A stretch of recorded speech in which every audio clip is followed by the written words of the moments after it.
Okay, and we can start the stream if we haven't yet. We're going to get started. I think we still have some folks that are going to show up, but I think we have what we need to get started. So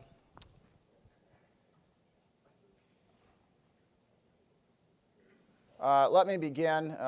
Once again, a couple housekeeping notes. First of all, my name is Jeff Applebaum with Project Management Consultants. The first thing I was going to say is let's all turn our cell phones off. Right on cue.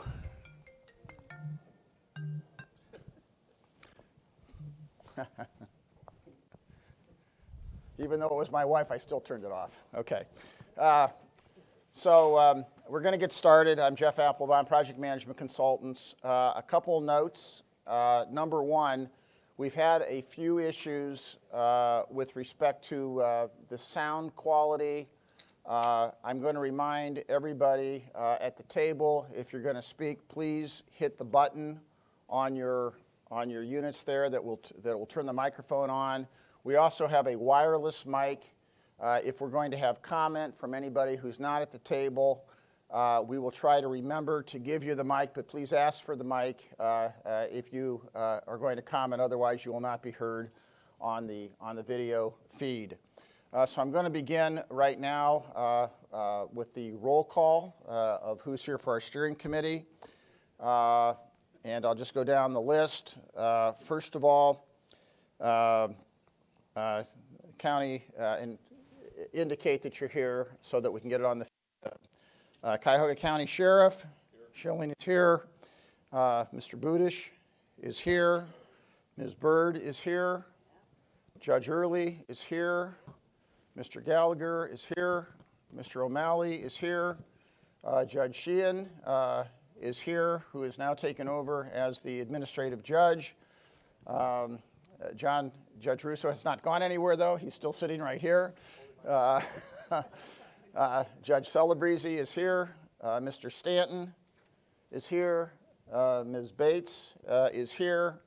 And then on the steering committee, so I don't think that we have anyone from the mayor's office. Ms. Langhenry is not yet here. Hopefully she'll get here. And Mr. Kelly is not yet here. Hopefully, oh, here's Ms. Langhenry is here. So she's checked in. And I think I've called everybody else, correct? Who have I missed? Okay, she's here, Judge Scott, not on the steering committee, but at the table. So there's several people who are at the table. I'm not going to call their names, but by the way, welcome here today. Okay, so with that in mind, we have an agenda here today. I'll go through a couple housekeeping things quickly, but basically what we're going to do today are the following things. We're going to do 3 determinations that do require a vote of 10 of 12 of the steering committee members. One set of determinations relate to narrowing down the 9 options that we have for how we move forward. There is also a determination that relates to the criteria that will be used associated with those options. There's also a determination that relates to further study that we've been asked to conduct, and we'll talk about those determinations. In addition to that, we're going to have 2 reports.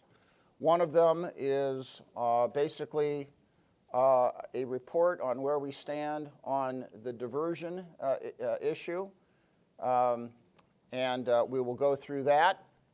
And then there's also going to be a report on central booking. We're also going to talk a little bit about upcoming plan for site tours because we are going to be doing that at a point in time. It's a full agenda. So we'll get right into it. I do want to point out in terms of housekeeping, number one, as is our process, if you have a public comment, you need to sign in over here. and you can comment on any of the 3 determinations, and at the end of the meeting, we'll have public comment on anything else that is addressed or brought up in the meeting. So please sign in if you have a public comment with respect to the issue or the determination that we're talking about. Also, by way of housekeeping, we have sign-in sheets going around. We ask that everybody here sign in, if for no other reason, so that you can get information and notices about upcoming meetings, because we try to keep everyone informed about the dates of the meetings.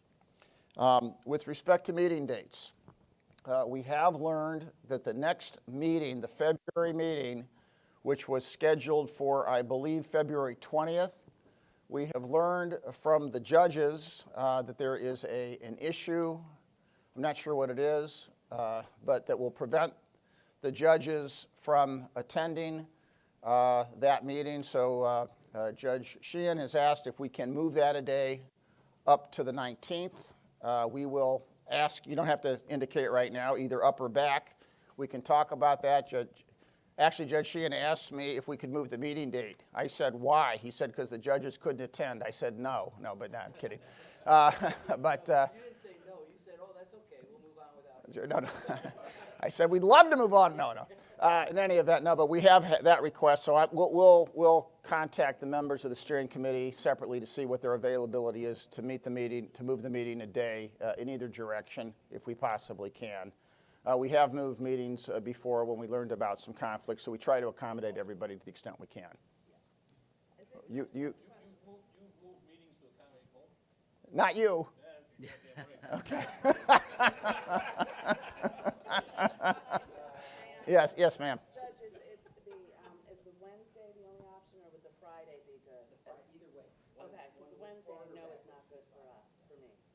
Okay. Okay, well, here's what we'll do. I'll send something around to everybody, and I'll just ask you to indicate who can attend on the days in that vicinity, and as soon as we know that, we'll do that in the next 24 hours, and we'll get that out to the public so everyone can know about what that issue would be. Okay. Finally, we do have copies of today's agenda, which we have handed out.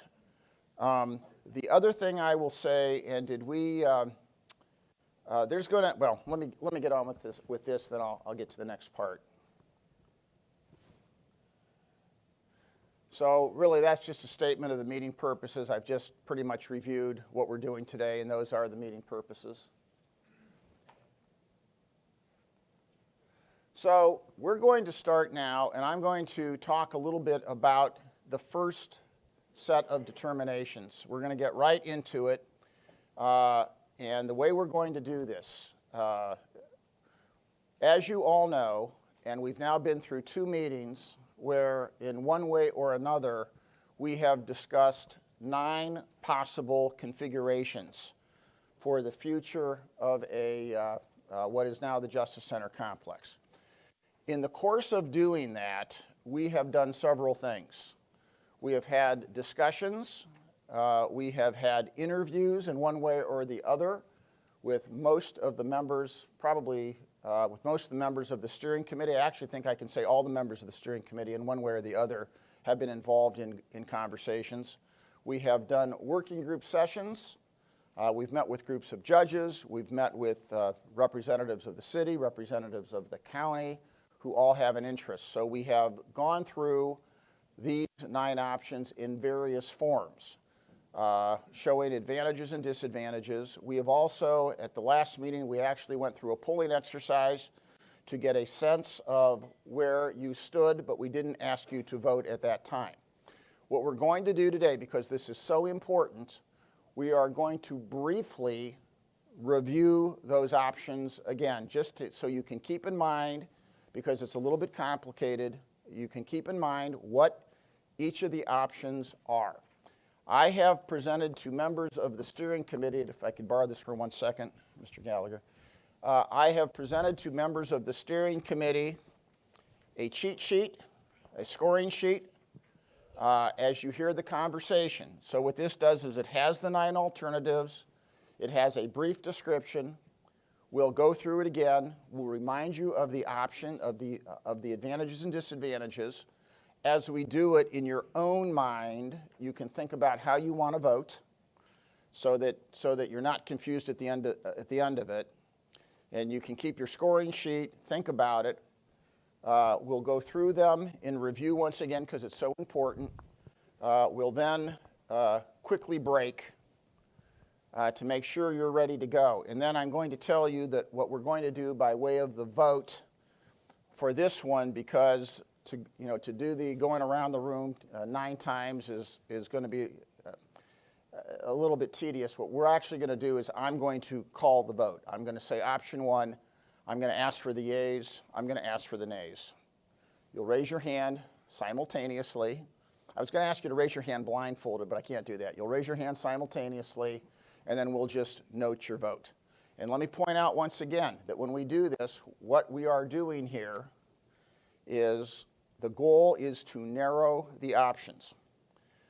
We would suggest or recommend that you vote, if you vote for all 9 options to continue to be studied, all you're doing is kind of prolonging the process because we're just getting more in depth with 9 options.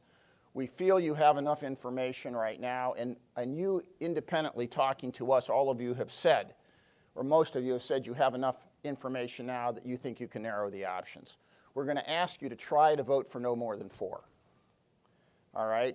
By the way, don't just vote for 1 because we have to compare. We have to compare some things. Vote for no more than 4 if you can do it. If you can vote for 3, that's okay.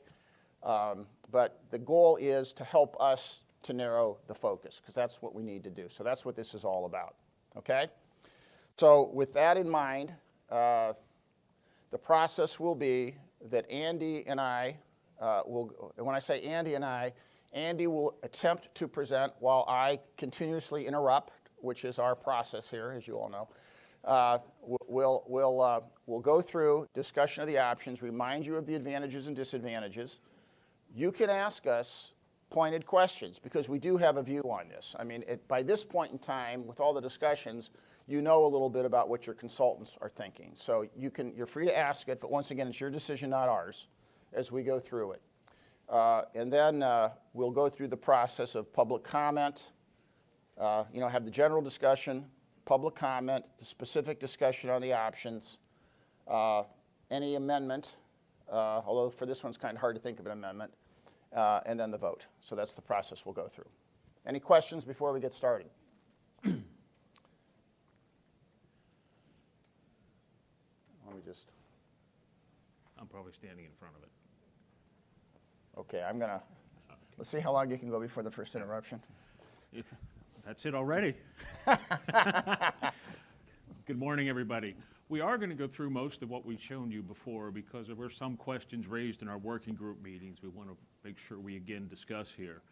First, what we're looking at is about 877,000 square feet for a consolidated courthouse.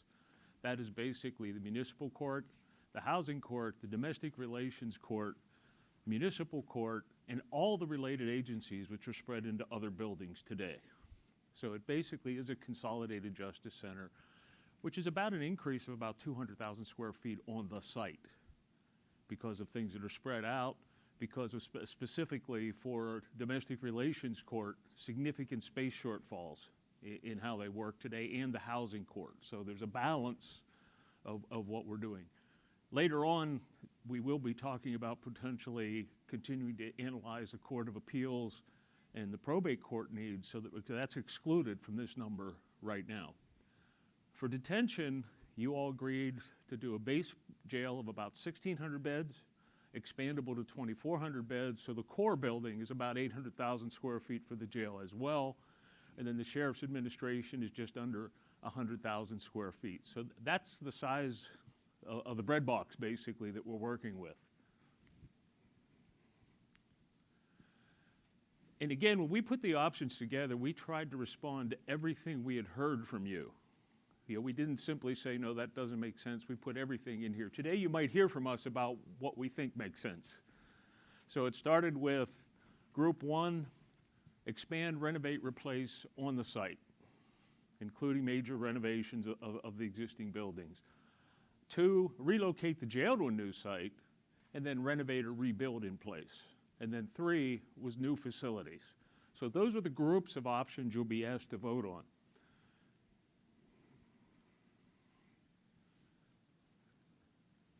So one of the things that's common to all alternatives is that Jail 1 needs to be replaced. And we have had questions raised in working groups, well, why can't we renovate Jail 1? So we're going to go over that briefly. And even if we keep Jail 2, it needs major renovations just based on age-based use. Remember, the jail's used 24/7.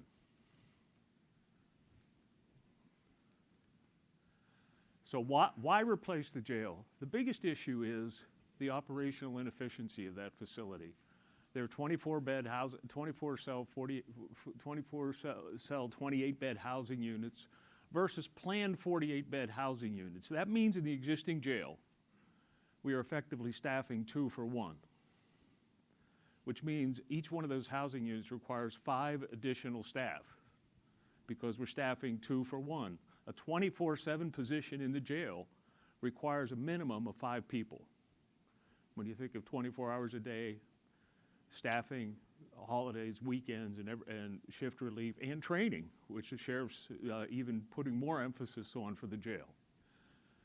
Everybody has to be moved for everything. That takes more staff, not just for the movement, but takes more staff to watch them when they're in other activities. Escorted movement to visiting. We've heard from everybody about the issues of actually seeing clients in the jail, especially from the public defender and the bar. This is what we're talking about for the future. 48-bed housing units. Every service is at the housing unit. For example, one of the reasons the area is up is every housing unit will have a recreation area. It's better for the residents, it's better for the offenders, it's better for the staff. It's better in terms of safety and security because I've reduced movement, and ultimately, it's better for the county in terms of what it costs to operate the jail. So we were asked, why replace the jail? Again, the first issue is because of the quality of space and the quality of supervision we're providing for the offenders and the residents. Ultimately, everybody that's in that jail, or most of the folks, are citizens of Cuyahoga County, and how we treat them is important. Secondly, it's important because of the wellness of staff. If staff are in a better environment, they're able to do their job better. So those are the most important reasons, but beyond that, it's the cost of operations. Just looking at housing staffing, we're looking at a potential savings of almost $10 million. When we look at all the control rooms which exist throughout the jail, an additional $5 million. In total, our pro forma estimate before we went into options and studies is if we replace both jail 1 and 2, we'd be looking at an operational savings of about $27 million a year. And Jeff has ran some preliminary pro formas on bond financing, $700 to $800 million project. Effectively, the savings could provide for 56% to 68% of the estimated cost of the project. So we have had questions, why not renovate the jails? Why not keep the jails we have? Why not continue doing what we're doing? First of all, I think history has proven what we're doing is not the best thing. Secondly, it's not the best environment for the offenders and residents of our jail. It's not the best environment for our staff. It's not the best answer long-term for our future. And potentially, after 30 years, anything we save goes back into the general fund.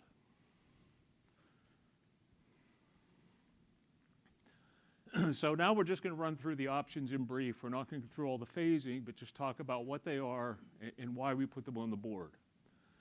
So the first group is all about maximum reuse. We always get the question, especially from government officials, why can't we use what we have? Because it's a capital investment which will require bonding and public funds. Jeff, you're standing in front of the... I'm just getting ready to jump. Keep going. I'm preparing for the interruption. All right. Go ahead. Option 1A was our absolute maximum reuse option. It says, yes, we'll replace Jail 1, but we have to find a site in proximity to Jail 2 because we can't have 2 independent buildings or we're going to even further drive up operating costs. Secondly, in this case, it would say that domestic relations stays in the old courthouse, which quite frankly, in my opinion, is a failure immediately. Domestic relations space is not safe, it is not secure, it does not have adequate space for the magistrates. But again, this started from, we're just going to use what we have and only build what we need to. So limited site options exist. It requires we replace Jail 1 before we do anything else. This probably has the longest time to occupancy, one of the highest costs because of renovation of the courthouse under this, and in my mind, most importantly, compromises the important needs of domestic relations court. Okay, and there's one thing I want to do right now, because it relates to all, we need to say it only one time, it relates to all of the option 1 considerations, and it also is going to relate to 3A when we talk about it later on, and that is the fact that all of these considerations on number 1 involves a jail either on or near the site, which is a vertical jail, or when we go down to option 3A, a new downtown, if it's downtown, a small site, it's still a vertical jail. 2 issues with respect to the vertical jail. First of all, obviously, if it's on the site, and we use the old, if it's on the site, we're still using jail 2. And second of all, it's still the high-rise jail, not the low-rise jail. And I'd like right now for the sheriff to remind us about the concerns that his staff, not his staff, but that the sheriff's office, that those operating the jail have. Is Rhonda here, by the way? I'm not sure if Rhonda's here yet. Okay, but just to talk just a little bit about because we've had several sessions on the issues with downtown vertical jails, so why don't you just briefly remind us about those concerns? Good morning, everybody. Just some of the things that we've talked about, in talking with Rhonda, talking with Warden Croucher. For the most part, anybody building new jails, they're not building high-rises anymore. We're at least finding in our jail with the number of inmates we have, people with, medical issues. I mean, it runs the whole gambit of scenarios. We're finding with our staff, it's much more harder to navigate the jail in the event of emergencies, response by medical staff to the different pods. It's just starting to present a whole lot of problems. Fire codes, if we had to evacuate inmates. And again, for the most part in other cities, they're not doing a high-rise anymore. Naturally with our jail right now as it sits, we run into the problem of no room for expansion. We're kind of stuck with what we have, and that's it. A campus-style jail, 1 level, much more easier to navigate by staff in the event of an emergency or an evacuation that would have to be done. Just easier overall for everybody, for medical response. And if it came to having to add on to the jail, depending on the land that it was put on and how much space is available on that land, it's just basically just adding on another section, not involving a whole lot of major construction. Right, thank you. And so that's the operational issue. And to remind you of the second issue, which is important. No elevators. And no elevators. Right. There'd be no elevators. Well, there could still be, depends. It could be a 2/2. There could be a small one. But the other issue, though, that's all the operational issues. The other things that I want to remind you about is the committee. We've all talked about getting the reduced jail size with the flexibility if we need to increase it, but start smaller and have flexibility. Any option that has a vertical jail, you essentially lose the flexibility. You have to build the core and shell for 2,400 housing units. So it's the cost, the lack of flexibility, the operational issues that we see to be significant with any vertical jail, any jail that's attached down here or a downtown urban jail. But we did want to point out that we did look at, could we renovate the courthouse to meet modern courtroom standards, accessibility, support space, additional holding at courtrooms, because one of the big issues affecting the court is waiting for an offender to get there for appearance.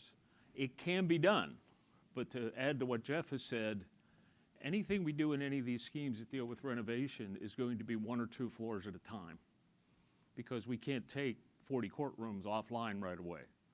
So it extends the schedule, and quite frankly, the most expensive cost in construction today is escalation.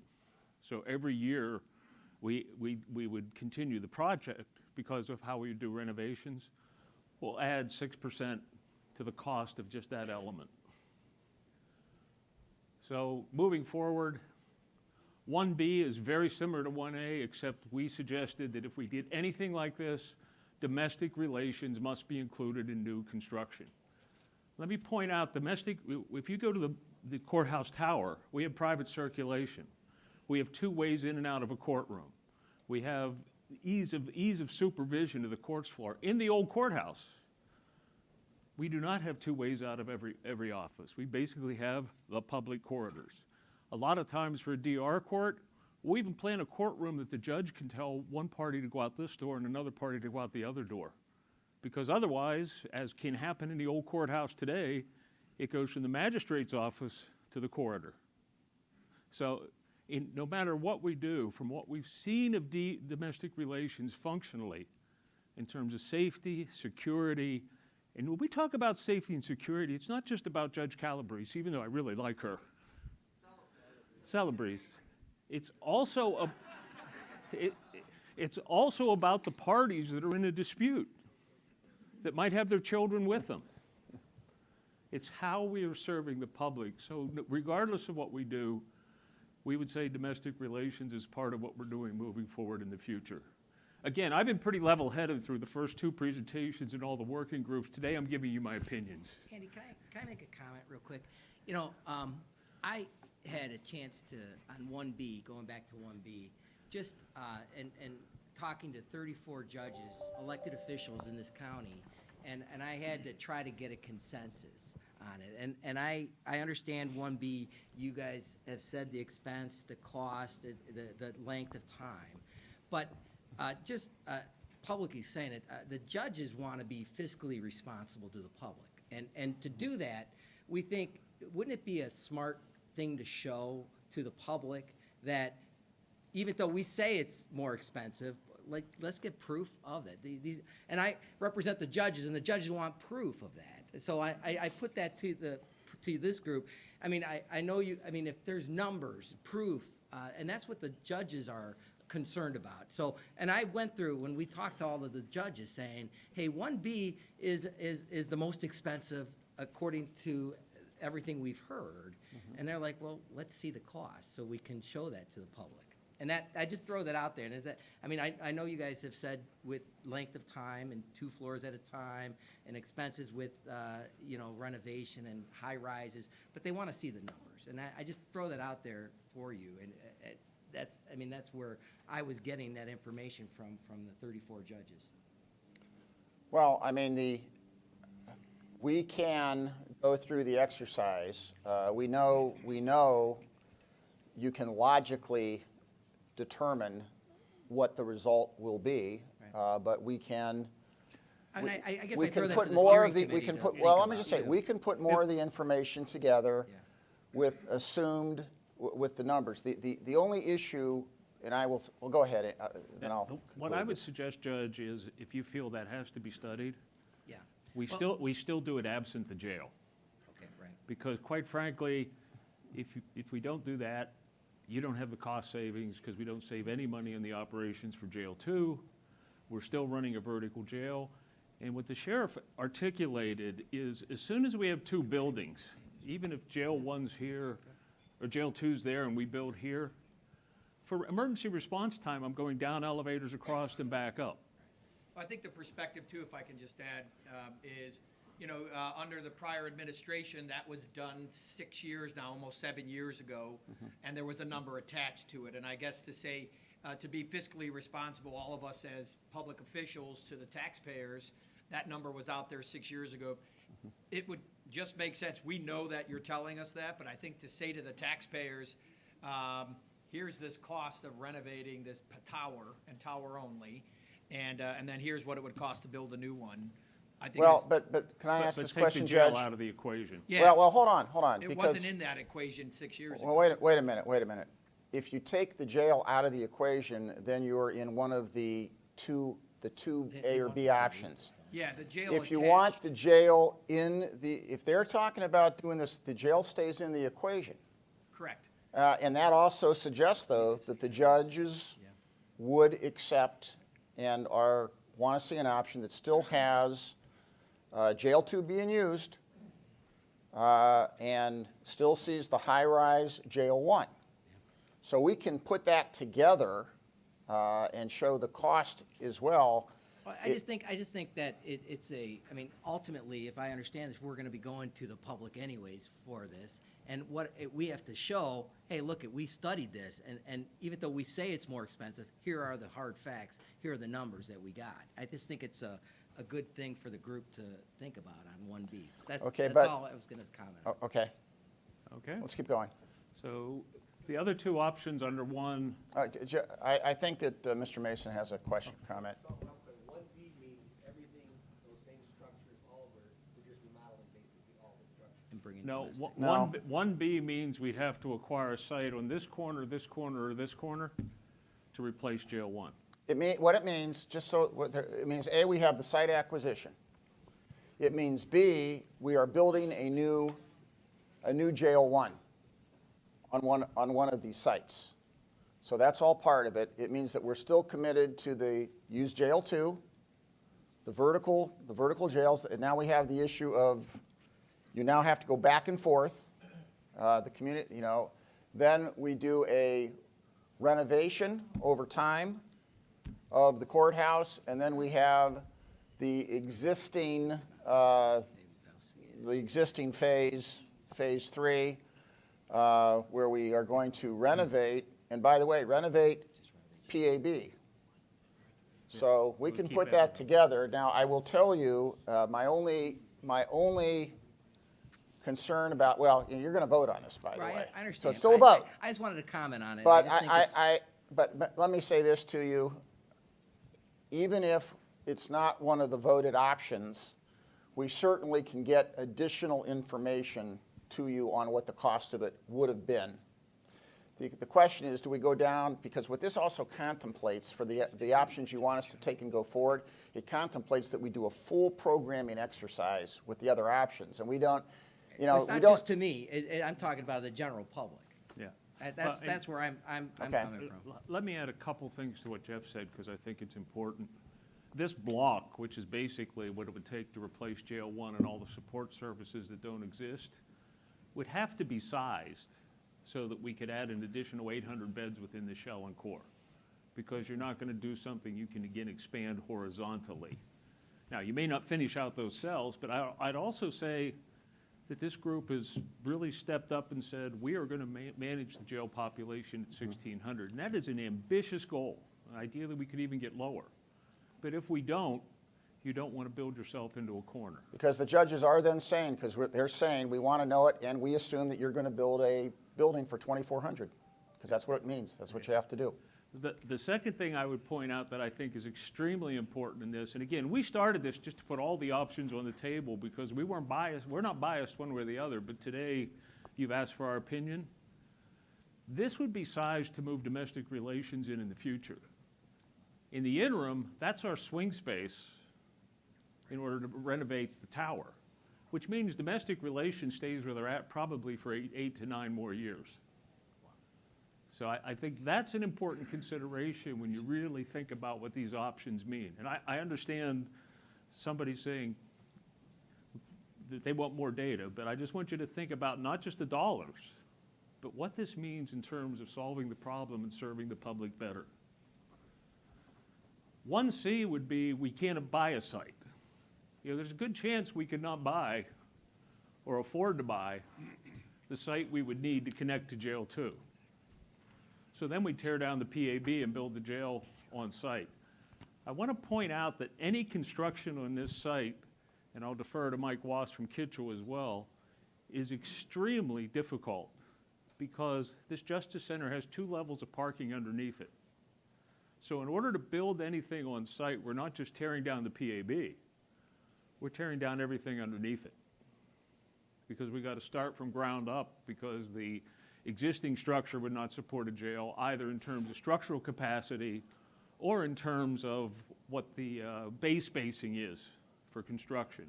So again, when we think about rebuilding on this site, because of what's underground, it even becomes more complex. And then 1D would be we simply are going to rebuild everything on site. Everything gets replaced on site. Probably a very long time to construction, very, very difficult. And quite frankly, anything we do with the existing building on site is going to be operationally disruptive. And probably open during construction, I know I shouldn't use this word, to change orders. Because you're told you can't work here today because of operations. That will have a major, any of these projects would require substantial contingency as part of the budget. Let me ask Judge Sheehan one question, just for clarification. Sure. Is the issue of just studying the cost on 1B or all of the options under 1 for comparative cost? No, it was 1B. 1B, 1B, okay. and I took my first 2 weeks as administrative judge walking and talking to every single judge and getting their opinion, and that was a major concern by all the judges, is 1B was an option they figured no matter what, we should study and have a hard facts figure to show, hey, this is more, and this is the expense compared to the other options. No offense to Judge Russo, but we were told the minute you took over, Yeah, I was all gonna the cause judges problems. would fall in line behind your opinion, and nothing else would matter. There you go. Okay. All right, our next group, and this may be what balances that issue, Judge Shaheen, is to relocate the jail and then either renovate or replace the existing Justice Center on the existing site.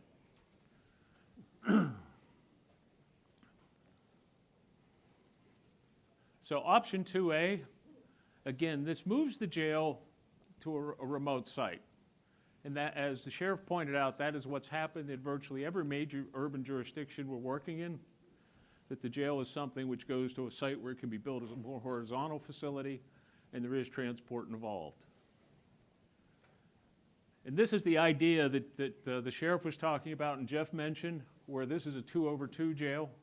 This is in Newark, New Jersey, where there was a placeholder for future expansion if needed.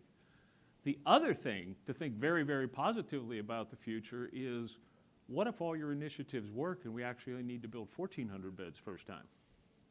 You know, this gives us the flexibility to add or subtract modules in terms of what our true capacity needs are.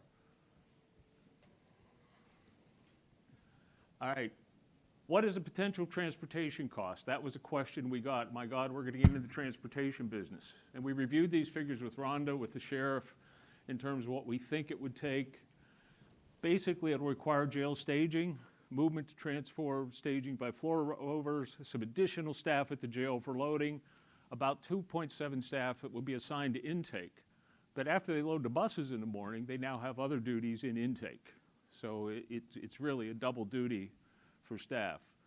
2 over-the-road buses, 4 staff, 1.5 shifts. And we've suggested, and the sheriff and Rhonda are looking at it, that staff would no longer be sheriff's transportation staff. That would be a transportation unit within the jail. Why? Because then the people working in the buses can work in central holding to help move offenders back and forth to the courts, rather than being outside the jail. Because again, if it's a separate unit, typically they can't work inside the jail.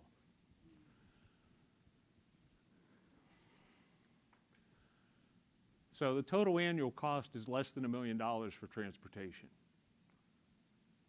So, and obviously, when we do talk about our site tours, we're going to go to places that have made this decision, because we know some of the judges have said, yeah, but I can't get people there now. Well, you can't get people there now because they're running up and down in elevators and across, and there's not even adequate holding at the courthouse. What we're talking about is we keep driving the calendars down, which Judge Early's done a great job on for the municipal court for people in custody. You know, if we need 200 people in the courthouse, they'll be there at 6 o'clock in the morning. They'll be underneath a set of elevators that would take them directly to holding at the courtroom. Now, when we need somebody, they might be in their housing unit because there was not adequate holding on the 5th floor, and that's where the delay comes from.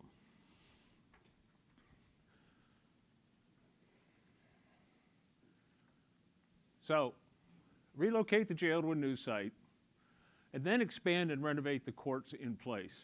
Judge Shaheen, this may give you the information you need to understand the courthouse, recognizing that the jail solution needs to be something different. Basically, this would replace Jail 1 and Jail 2 off-site. That would be torn down, as well as the PAB, which would give us a huge site for reconstruction, allow us to build adequate swing space, and then potentially renovate the courts tower.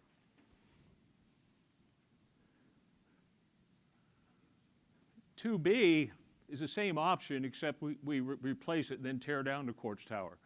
Quite frankly, if we're going to do a replacement courthouse, we're probably better to look for another site rather than wait 5 years to do this. You know, when you think about the timing, you couldn't do this till the jail is complete and down and demolished. And you're still dealing with the fact that even to rebuild on this site, you got to tear out those 2 levels of parking under everything except the tower. Any comments or questions on the Group 2 options? Jeff, it's time to interrupt. We would say this. We think, and I don't want to create more work for us, what we actually had anticipated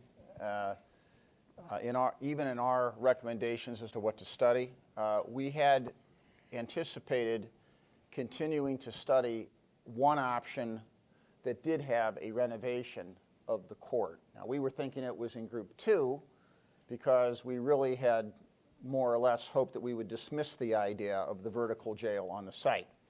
So we would actually suggest looking at one renovation option, not necessarily because you think it's the best idea, you may not, but so at least you can see the cost comparison between a renovation option and a build new option.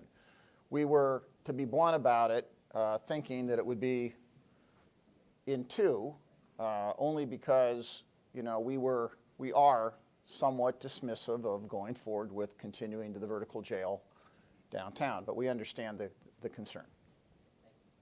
Okay. One comment, if I might. Apparently not. By the way, when did you think you needed permission? But go ahead. Just trying to be orderly. All right. I would barely state that the fact that you're going to have 200 people brought over each morning at 6 o'clock, and that'll mollify any situation that occurs right now. There are far more factors involved in getting people up efficiently, being able to house them, to either go to trial or a pretrial, whatever it is. There's not just one factor of having them there and having the space there so that you can bring them up. There's multiple other factors that come into the equation that every judge with whom Judge Sheehan just discussed many of these issues could tell you his or her individual story about the inability to get people up, the space in which to house them, the fact that the attorneys have to see them. There are countless factors that have to be taken into consideration. So as reassuring as it is that other cities do it, and we'll get 200 people there, and they'll be there at 6 a.m., that only starts one part of the process. And I agree with that, Mr. Stanton. As we develop the program, if we did a separate facility, there would be visiting space at Central Holding. There'd be visiting space at every courtroom. There'd be expanded holding facilities. This courthouse the tower was built at a day whenever we brought ones and twosies to the courtroom. That's how it was planned for. Ones and twosies don't work anymore, especially for judges that are trying to do a calendar call that might need to see 6 or 8 people. You know, we want those 6 or 8 people at the courtroom with an area for their attorney, whether it's a public defender or a private bar attorney, to talk to them, let them know what's going to happen, perhaps be able to get to a plea agreement and move that case forward for everybody's benefit, including the offenders, So those things are considered in the program. And I would make this comment, and those comments are extremely important. I mean, we understand and that they all have to be taken care of. The idea here is to come up with the best base model and then work out those modifications to make sure we've addressed the disadvantages and the shortfalls. All these models, there's no model we're going to give you that is going to satisfy everything that everyone wants. Every model is going to have some modifications, some things that we do differently to modify and to adjust, whether it's additional services, additional things in the courthouse, additional things at a jail. But I guess nothing's going to be perfect. We got to come up with the best model, then make the modifications. And the other comment I'd make, if I may, is the irony is we're talking a problem about being the jail remote that we already have with the jail right beside the courthouse anyway. So hopefully we can come up with a better way to solve it. So option group 3 is basically we are going to build new facilities. One of the things before we get into this, the intent of our effort in studying these will be to be non-site specific. If one of these ends up being the preferred option, then the issue of location, site, and where it actually is will be discussed. And I want to talk about that because we've had a lot of comments, not necessarily from steering committee members, but others saying, I don't want to comment on these options unless you tell me exactly where we're going to go. I suspect you have judges who say, I'm not going to comment on option 3 unless you tell me exactly what the location is. Were you in that meeting? No, I was not, but I heard about the meeting. Were you invited? No, I was not, and I didn't expect to be invited. Okay, actually, but now having said that, well, no, but having said that, even in our working group meeting where I was invited, where we were invited, we heard the same comments. So here is what the process has to be, and for the steering committee. We have to go through and pick the options. There will be a point in time where we have an agenda where we start to, and we've already talked about this, we will start locating for either of these options, in this area, we'll start to locate and talk about potential sites. We will have a strategy to get sites identified. We will have a final process where the steering committee in some fashion will be able to understand the final sites. It may be because we cannot have that conversation in public for obvious reasons, because we can't have speculation. We may do this through some form of an executive session or something, but we understand there's got to be a process at some point in time where there's information. But what we're going to say is we'll talk about criteria up until that point in time. Everybody understands what the thought process is. We were asked, we had some meetings yesterday where this came up, so we will develop that process. But for right now, we have to narrow the options because we can't, we can't go out and buy different sites and then say, okay, this is the site, do you like it or not? That just doesn't work. Okay, thank you, Steve. So under option 3, we had 3 choices. 3A was a new jail and a new courthouse on an urban site, which would suggest we are going to do a new high-rise jail downtown adjacent to courthouse. One of the key issues for this, because remember, we're also including parking as a consideration, is we are probably looking at 3 large city blocks for acquisition to accommodate this. This would not be squeezing ourselves onto one block as we have at this point in time. So it's a significant urban site. And you've heard our discussions about the preference for a low-rise jail for sheriff for the operations before. This does require the vertical jail. This does require building out to 2,400. It's all the issues the sheriff talked about on this one. Option 2 would be to do this on a large site somewhere in proximity to downtown, but would keep the courthouse and the jail together, but allow us to do a more horizontal jail. But it's all new construction. Again, the final determination may need to be made based on where and what site would be available. We'll be working, as I said, Ronak and Ken and my team with a hypothetical site to determine what could be done. Option 3C, in a lot of ways, is similar to 2B. Basically, we find a site for the jail, and we find a new urban site for a new courthouse, and we do separate them. This probably, from our opinion, our discussions with Kitchell, probably has the shortest time to occupancy and the shortest overall cost.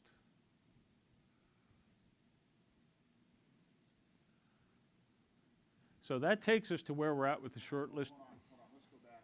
Okay. On 2B and 2C, I want to just say one thing about site. Go back to 2B for 1 minute, please.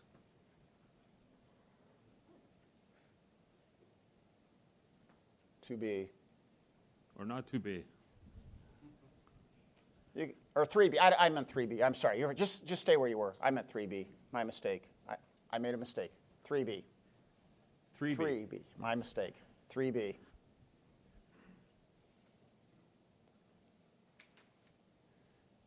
So the considerable question we have here is just how close can this be? In other words, and we believe that the study of this, this is one we'd recommend to be studied. This is where we have a further conversation. How close could it be? It does require about 30 plus acres. Okay, to do a new jail and courthouse on a low-rise site requires about 30 acres. We do have some ability to acquire property. There are locations, so as we discuss this with you, if we do, this is going to be, this locational question, but just keep in mind, unlike the urban site, this is 30 acres. And then the second one, 3C, so this would be, you're doing your low-rise jail, and this could be in a number of different locations, probably in the vicinity of 15 acres, but once again, it can be in a number of locations. The downtown, or the concept of a urban courthouse, and I will say that's a downtown courthouse, that can be on a lot of different sites, which are much smaller sites and could be accommodated in close proximity to downtown. But I just want to make clear what the property considerations are. We think both of these options should be studied because in terms of cost and time and getting the maximum program, these give you the most flexibility for program. They will take the shortest time, and they probably are the most cost-effective options. But we understand about doing the comparison to prove that. You're not going to believe this, but a lot of the judges agreed with that on 3C. Okay. Yeah, and one other comment will make. We'll be looking at hypothetical different ideas of how to do the courthouse. Later today, we're going to talk about tours. We're going to suggest you go see a facility that's on a city block, but is a mid-rise and actually has 16 courtrooms on a floor for operational efficiency rather than only 4. We're going to suggest you go see a newer high-rise, which has 8 courtrooms per floor rather than 4. We're going to suggest you go see a horizontal jail where we're actually moving inmates and talk to people about how all of those things are working. Because eventually all that will filter back into whatever the final recommendation is of how we would move ahead. So I want to clarify what you're seeing. In fact, I met with the appeals court the other day. These are nothing more than block diagrams of what might fit. This isn't about form or function or organization. That's really going to be the next stage of our work. So with that, Jeff, we are at the determination. Okay, let's go to the flip through, or I can do this.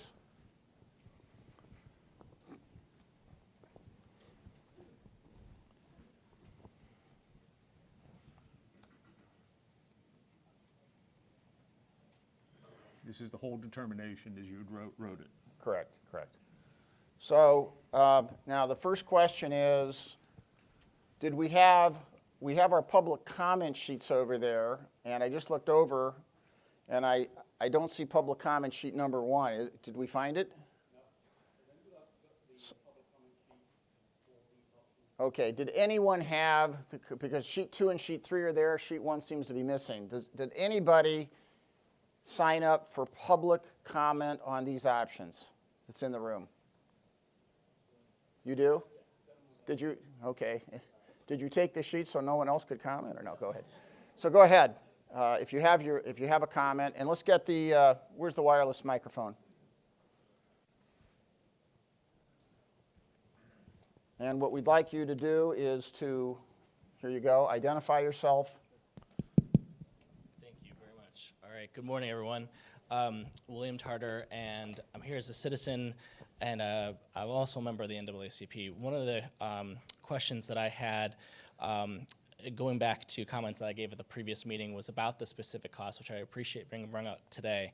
One of the things that I also would encourage the committee to consider is some of the unseen costs. So if the jail is in a different location, what will be the cost of individuals who need to get to the jail, especially those who use public transportation? So will there be an accompanying cost or investment in public transit?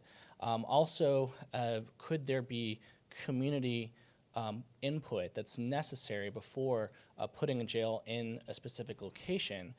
Because I would imagine that there would probably be people who have opinions about if they want the jail in their community that you might not necessarily see if you were to keep everything in one location. So are there some unseen costs, some that can be calculated and some that can't be calculated, that you would need to include when making these types of determinations? So those are the types of questions I would encourage the committee to consider as you make these determinations. So thank you for the opportunity to provide the comment. Thank you. Any other public comment? And let me make one, I'll create one piece of information in response. We recognize and understand that once we get some options out there, that it is absolutely vital to have public comment and discourse on location. And we have committed to doing that, and I will just give you some information about that. In some way, shape, or form, the City Club has indicated that they want to sponsor forums, that there will be some general forums about this, and then the City Club has even indicated, because they have a special interest in this, that they will sponsor other forums that may not even be located at the City Club. We have indicated in response to you, the NAACP has reached out to us. We have indicated, and they have a willingness to sponsor forums so we can go to neighborhoods. We'll take them up on that. And frankly, we do anticipate going out, getting public comment. And by the way, Councilman Miller and others from council and the administration have indicated a desire to use that as a forum for public meetings. So we will get public comment on all of this. Once again, we first have to even understand whether our option is going to be to have a jail that's not located where it is. Once we know that that's an option, if it is, then of course it's time to find out who has what thoughts about it. But all good comments, all important. Any other public comment, number one? Okay, any further discussion by any members of the steering committee or questions? You have your little score sheet there. But before, and I'm going to give you a few minutes to think about these, and so that when I call the question, you're prepared. In fact, we could even take a break while you do that. But is there any other question, comment, discussion before we actually vote on which options we want to continue to study? Yes, sir, Mr. Stanton. Perhaps it's not, Oh, put your microphone on. We had, people called in and specifically complained that you didn't turn on your microphone last time. Okay. That would have been somebody you know, or somebody from your family. It was actually one of the judges, and I don't know heaven. No, it would never be any of the judges. No one in my family. Okay, go ahead. You referenced the possibility of alternative 30-acre and 15-acre sites. I'm not being flippant. Obviously, it's in Cuyahoga County. I'm having a difficult time envisioning 30-acre or 15-acre sites other than in the city of Cleveland. So I don't know how much you can divulge relative to that, but it is, at least from my standpoint and many people with whom I'm associated, this is a pivotal factor in making these determinations. Well, certainly by definition, it's in Cuyahoga County. And once again, we're not ahead of this curve. So that, we're just starting right now to identify sites. But we're not ahead of the curve. I mean, we've made no determination or thought as to the city limits of Cleveland or not. This is for you guys to tell us as part of your criteria if that's a critical criteria. And there will be a point in time, and there'll be a point in time when you will make that determination. I know, but here, perhaps I'm just a little too dim-witted, or I just don't have an expansive mind. I can't envision making some of these determinations without having some concept of where those sites might be located. I can't do it. Perhaps I can be replaced, but I can't do that. Let me try this again. You will have the absolute ability as a committee to put restrictions on where the site is located. You as a committee can say at a point in time, okay, fine. We've now said, let me give you an example. If we say one of the options is to have a low-rise jail, okay, you as a committee in a further determination can come back and say, as a committee, we are saying that jail, if this is your decision, must be within the city limits. You will have that ability to do that. All right. You will have the ability at a point in time on a courthouse. By the way, you may remember, and I'll say this to you. We gave you. Let me take a step back. We actually proposed some other possible determinations for today. Those determinations actually had some statements about proximity.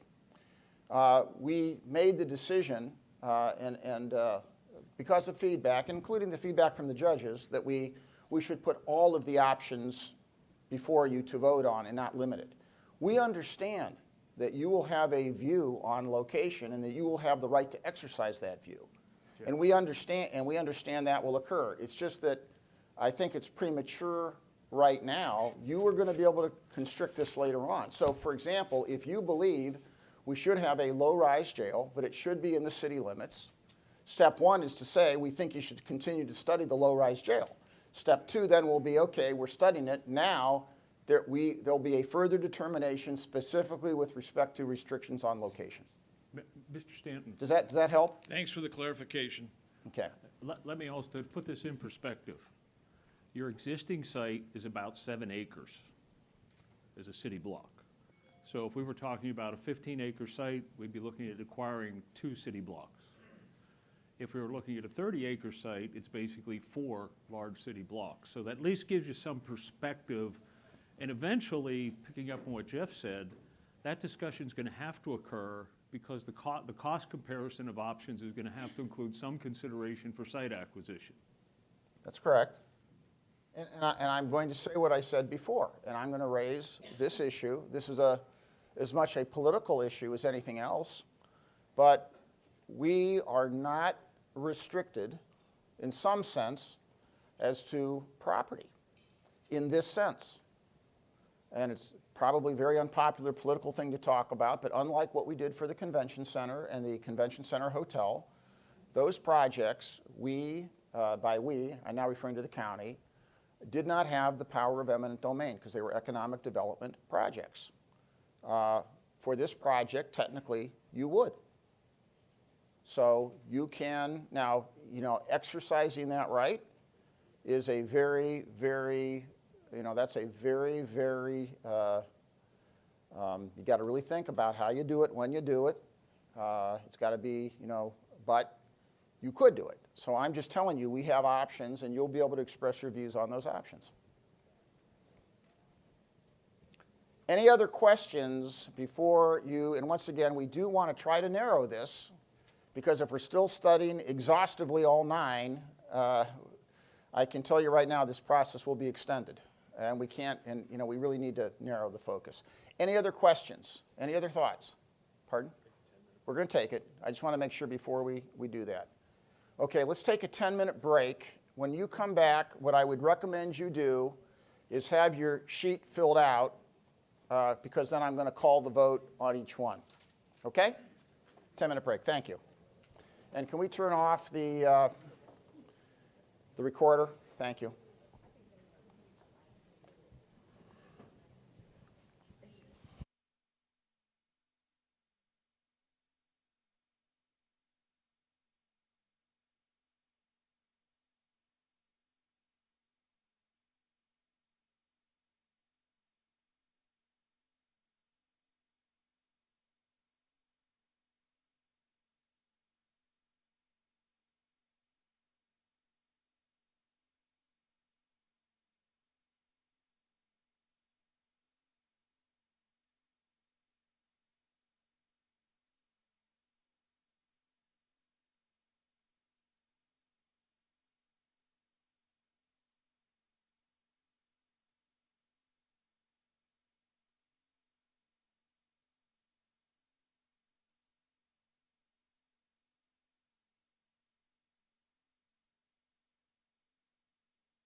see.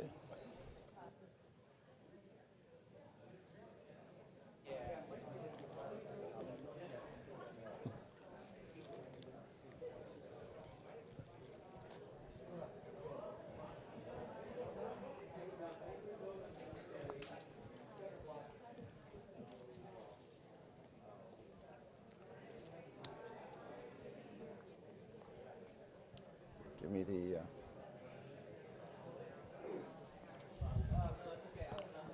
If we could take our seats,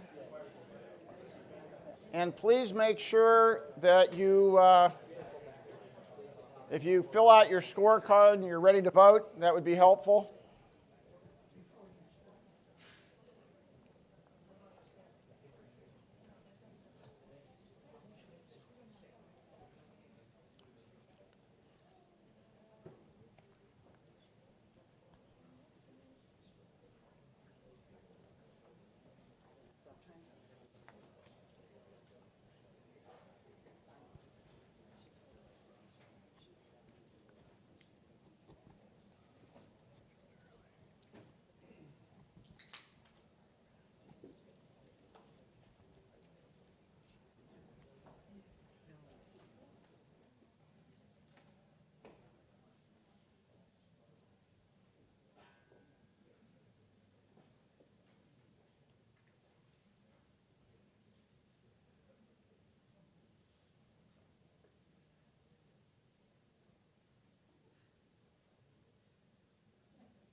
We're going to wait a second here for Mr. Kelly if we can find him. This requires 10 votes, so we need everybody prepared to vote for everything.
Okay. So the way this process is going to work, and let me remind you of what the votes mean. A yes vote means we want to continue to study that option in depth.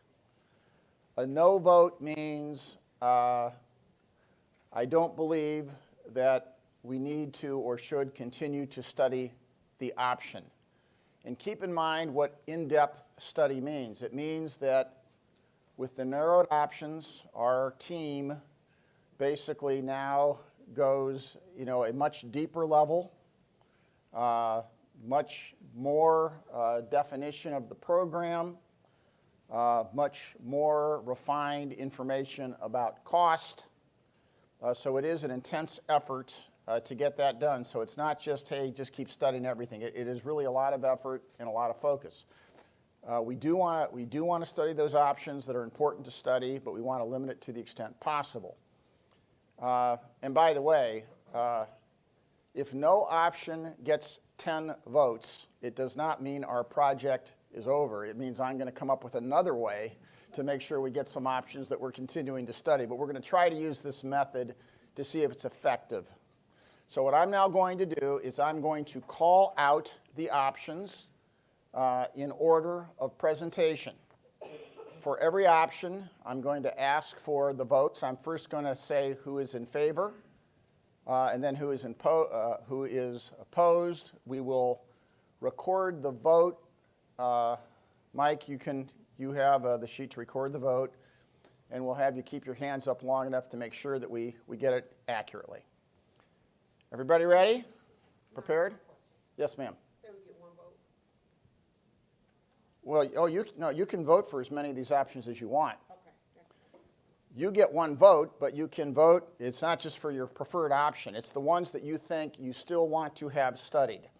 We have recommended, this is just a recommendation, do what you want as the committee, but we would prefer that you limit it to 3 or maybe 4 options. May not happen because we would prefer to somehow cut down the number of things we have to get in depth on. But once again, you've all expressed reasons for continuing to study certain options, and we're going to do whatever the steering committee asks us to do because we work for you. Okay? Ready to go?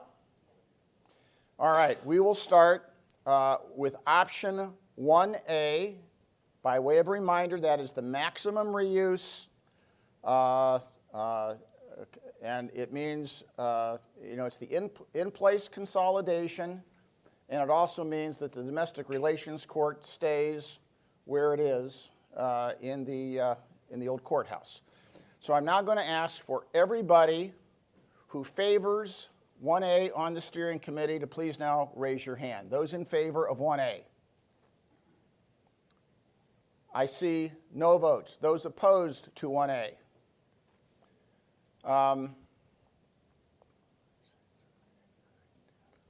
It is unanimous.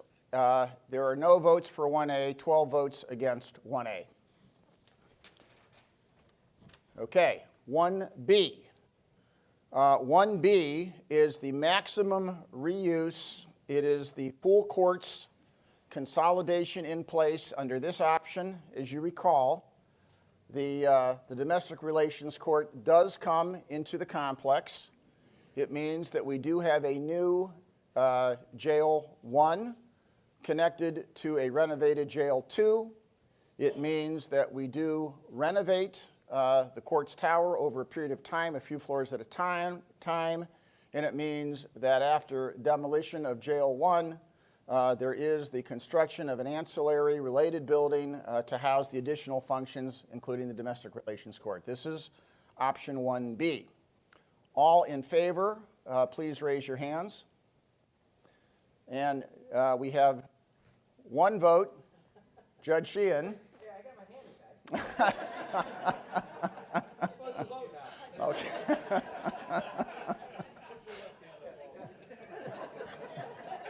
Hey, Judge Sheehan, when you go back to your fellow judge, you got some splaining to do. No, but okay. No, Obviously, I'm not as persuasive as yeah, I thought I was. yeah. But I will say something. It doesn't mean that we're not going to provide some additional cost information. So we understand the concern. It's just about study. It's the cost, the cost information related to it. It will be. We'll talk through about what that could be. All those opposed to option 1B. And all other votes, 11 votes, are opposed to 1B. We will now go to alternative 1C. This is the partial rebuild, partial reuse, rebuild in place, a full courts consolidation. All those who favor 1C, please raise your hands. And we have one vote, Mr. O'Malley. And all those opposed, please raise your hands. Are you, okay. And we have 11 votes opposed. Now let's go to 1D. This is the full replacement in place, and this is where we actually build an entire new high-rise jail in place of Jail 1 and Jail 2 on the PAB site, the tall vertical building, and then renovate the courts. All those in favor of 1D, please raise your hand. We have no votes in favor of 1D. All those opposed to 1D, please raise your hand. we have all 12 votes opposed to 1D. And let me just make sure, Mike Wass, are you caught up with us? Yep. Okay. Now we're going to go to the option 2 possibilities. So option 2A is to relocate the jail to a new low-rise site and then expand and renovate the courts in place. So now we are moving the jail off the site, but we are still going to renovate the court and expand it in place. That is 2A. All those in favor of 2A, please raise your hands. Okay, we have, let me do it the other, let me just take this for a second the other way. All those opposed, please raise your hand. Okay, so we have Mr. Gallagher opposed. We have Mr. Sheehan opposed. We have Judge Celebrezzi opposed. So we have 3 votes opposed and 9 votes in favor. Not sufficient to study this option, although once again, we will be providing some additional cost information about renovation, as we talked about, because we do feel that it's important to know that cost information for comparison purposes. Alternate 2B, relocate the jail and replace the courthouse on the site. So this is the option where we do relocate the jail at such time as the jail is totally gone. We would then build a new courthouse on the same site. The difference between this and in one of the options in 3, we also have a new downtown courthouse, but it would be on a new and different site where you could start immediately. The difference with this one primarily is it's on the same site, but you have to wait until all demolition is done. So option 2B, all in favor. Okay, this one I think we'll call the in favor. So Judge Early is in favor. Barbara Langhenry is in favor. Mr. Kelly is in favor. Mr. O'Malley is in favor. Judge Sheehan is in favor. And Kim Bates is in favor of studying this option. Those opposed to this option? We have Mr. Schilling, Sheriff Schilling, Mr. Abudish, Ms. Bird, and Mr. Gallagher, and Judge Celebrezzi, and Mr. Stanton do not favor this option. Okay, now we go to the... Okay, all those who were not in favor. Well, do you have all the ones in favor? Do you have 6 in favor? Really? Can I do this again? Those who were in favor, please raise your hands again. 1, 2, 3, 4, 5, 6. Did you get Ms. Bates? Okay, so here are the ones who were in favor once again. Judge Early, Ms. Langhenry, Mr. Kelly, in favor. Mr. O'Malley, in favor. Judge Sheehan, in favor. And Ms. Bates, in favor.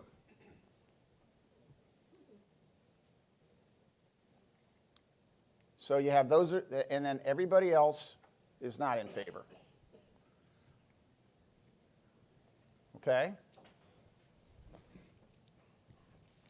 Now let's go to the alternative 3 options. 3A is the new courthouse on a downtown urban site and a new high-rise jail on that same combined, or I'm saying a new jail also on a high-rise urban site. Okay, that's 3A. All in favor? Okay, and we have Judge Early in favor, Ms. Langhenry in favor, Mr. Kelly in favor, Mr. O'Malley in favor, Judge Sheehan in favor, Judge Celebrezzi in favor, Mr. Stanton in favor. All those opposed? Sheriff Schilling opposed, Mr. Budish opposed, Ms. Byrd opposed, Mr. Gallagher opposed, and Ms. Bates opposed. Now let's go to alternative 3B. Alternative 3B is, this is the alternative where we have a new jail and courthouse on a campus site. Yes? In that last vote, it sounded like there were 12 people that voted counted. Don't really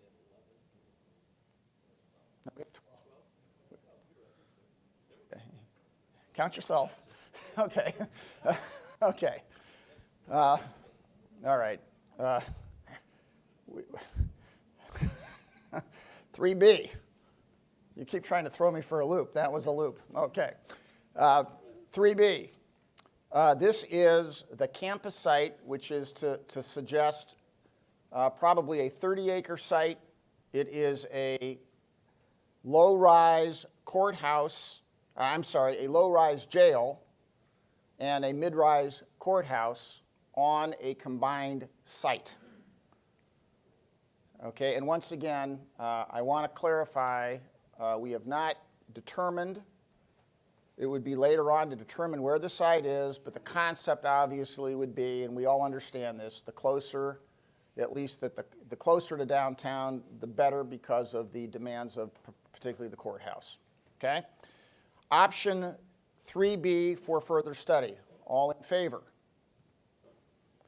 Sheriff Schilling, Mr. Budish, Ms. Byrd, Mr. Gallagher,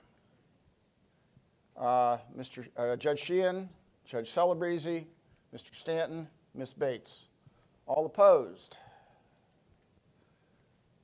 And we have Judge Early, Ms. Langhenry, Mr. Kelly, Mr. O'Malley. Okay, alternative 3C. Do you have the, let's go through the no's again. Raise your hand. I'm sorry, I'm going too fast. Judge Early. Ms. Langhenry. Mr. Kelly. Mr. O'Malley.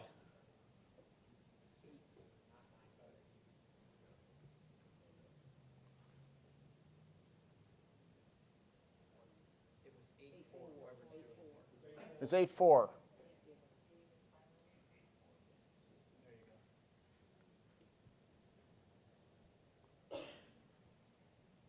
I'll go slower. So now's the time to slow up.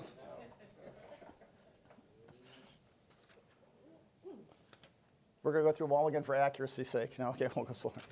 All right, our final possible determination here is C, number 3, and this is the new court. Well, this is first of all, the jail would be the campus jail, and then the court would be a new courthouse. And once again, as we've talked about this is, although we haven't talked about the location, the implication here is this is a downtown location, just as close to the current center of town as possible. And that's the concept there. So this is the new low-rise jail and the new a downtown high-rise or mid-rise courthouse as close to the current site as possible. All in favor of continuing to study this option, please raise your hands. And this is Sheriff Schilling, Mr. Budish, Ms. Byrd, Judge Early, Ms. Langhenry, Mr. Kelly, Mr. Gallagher, Mr. O'Malley, Judge Sheehan, Judge Celebrezzi, Mr. Stanton, Ms. Bates. I believe that's unanimous, correct? Just to be clear, any no votes? There are no votes on that option, so that's 12-0. Okay? So if I can go back, how many of these options do we have at least 10 votes on for further study? 1. Okay. We are clearly going to study that option, and we're going to probably make a suggestion because of what we have heard from the committee. We may suggest that for comparison purposes, we may continue to study at least one or two more options, because the concern here would be, and this is really to go back exactly to what Judge Sheehan said, if we only study one option in detail, we should be comparing it to something. So we might come back to you and say, even though we see a clear preference of the option, we will continue to study a couple of other options, and let us get back to you with a proposal as to what we would continue to study, because we do think for comparison purposes we still should do that as well. I will do that. Okay. Okay.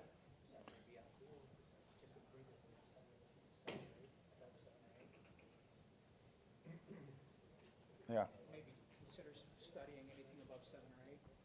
Let's see how many. Let's take a look at that. We can take a motion from the floor. Let's take a look at that, so that way we know right now what we're studying. So let's go back. Great, thank you. That's a good cheat sheet.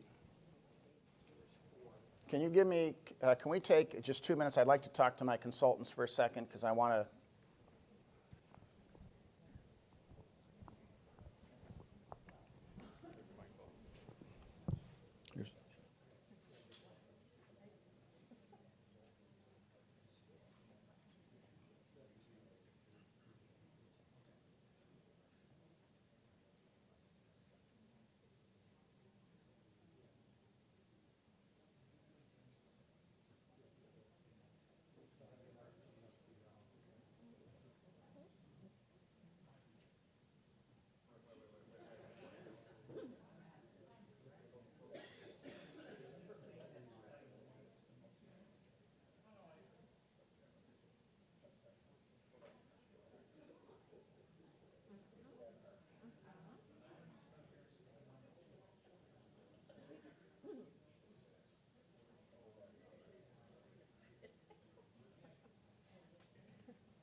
I'm going to give you some information, and I'll let you consider this for a motion from the floor.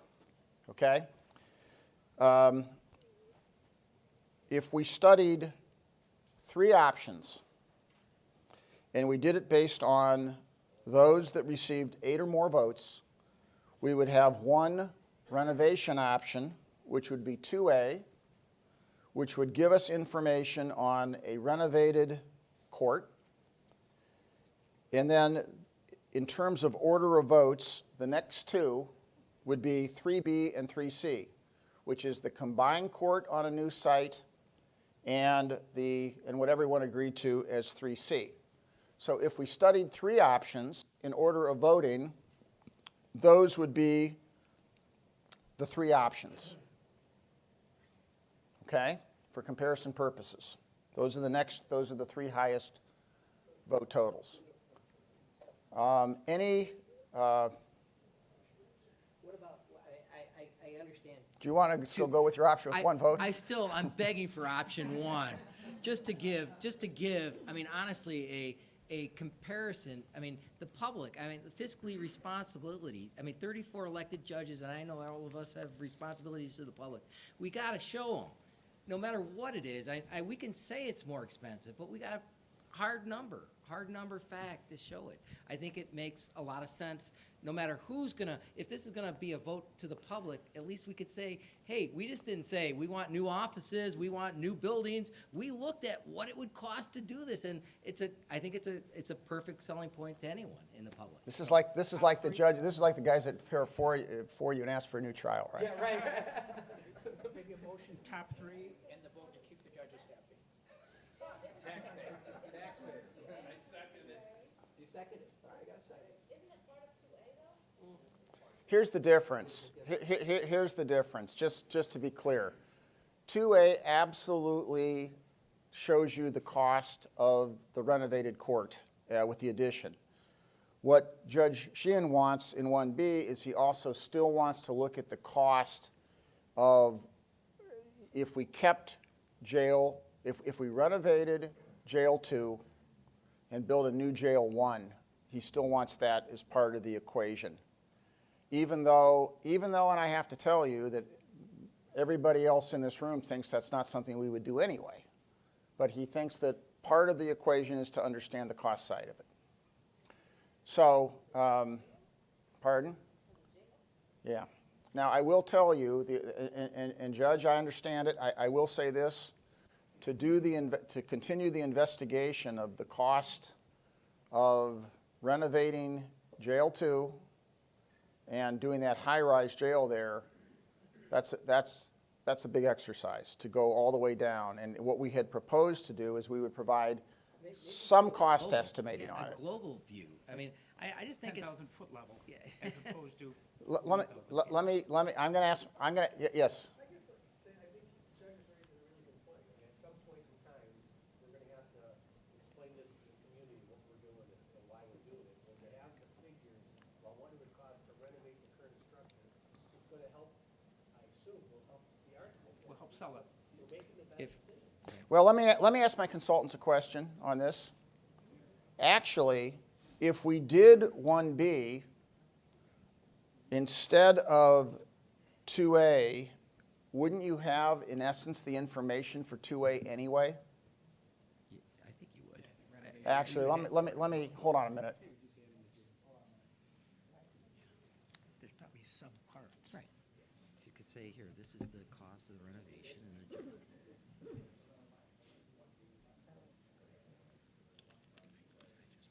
Yeah. No.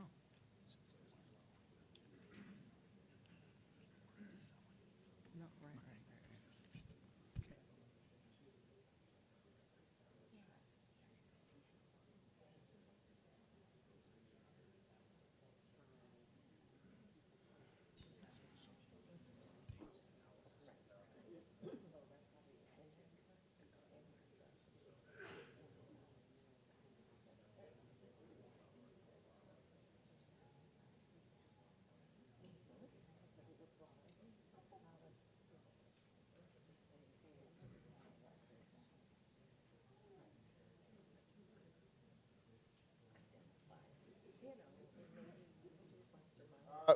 We can do all, I mean, the answer is if you want us to do all 4, we'll do all 4. I am going to tell you, and you'll see this immediately, there's a huge amount of work to continue on with the study of the jail at the site. We'll do it, but I'm also going to tell you right now that when you do that, and you'll know it, it will wipe out a huge amount of the savings. So I can tell you what the study will show. We can do it in detail, but I can also tell you right now at the 50,000 foot level that you'll wipe out most of the jail savings when you do it. But we can still do it, and if that's what the committee wants us to do, we will do all 4. And you're suggesting it will wipe it out if we go with that option? Yes. All right. Understood. Yeah, and I will tell you that, That's and I want to make one other comment because I want this to be known. Let me just make my comment, and then I will call on you. I promise. Okay. Shockingly, you do. Oh, no, well, just give me a minute. I am also going to tell you that in order to study all 4 options, because to give that option its due, we have to program the entire renovation of Jail 2, and we have to program the entire high-rise jail. That amount of work that we have to do of evaluating the 4 options, there's actually more work, or as much work doing that as the rest. We will do it, but it is a lot of time and effort. But once again, it's cost. But once again, we will do it, and we'll do it promptly. But you know, again, because I've done this in a lot of places, I would absolutely support it, because otherwise that question will always be there. Well, no. I mean, we now know we have to do it because the question is there. Right. And we'll do it without prejudice. I mean, we'll do it and show you the results, but Yeah. subject to what Mr. Gallagher has to say. Concern was time and money. How much more time and how much more money is this gonna cost us? If we're really worried about costs. It's not going to be. It's not going to be any more money. Jeff, come on. We don't have time on this jail gang. We don't have time. And to be throwing stuff in the pile just to appease somebody isn't gonna get it done. We're all sent here to vote, to take control of this thing and to move it forward. It's important, but I'll tell you what, who's gonna be out there selling this thing? It's gonna be that guy over there and me, or Dan Brady. That's who's gonna answer in the end for this process and program and where we got to. Can you give me? So if it's time and money, got a problem. Give me one more. I am now in my mediation mode. Would you give me one more minute to gather? Let's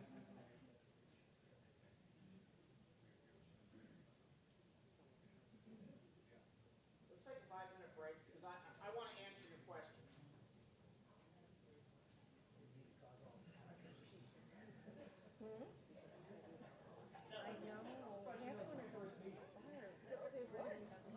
Yeah, they have them in the back. Hey, you know what? Yes, I did.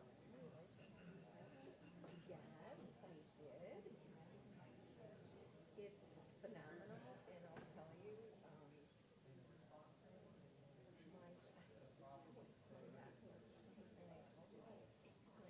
he's a friend that told him since he was a president, and, oh, I should say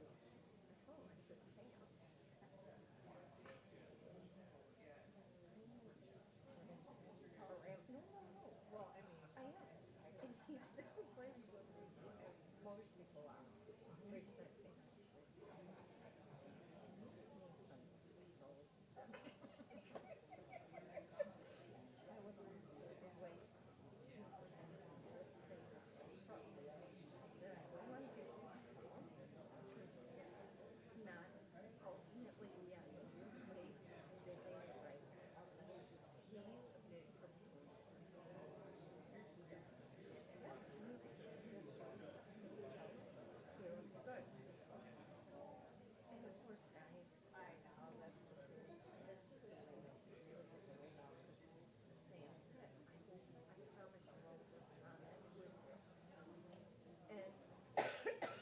We did, and I dropped out. I know, I hate that. It's hard though, it is hard. But it's very easy. Nobody would know, but you know, my sister kept me to, she's like, and, we could have only for 2 weeks, 16 ounces. Meat, chicken, pork, seafood, fish. That's it. That's it. And so you have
irritating. And I can't yell, so when I start to yell at all the kids are like, you're gonna stop.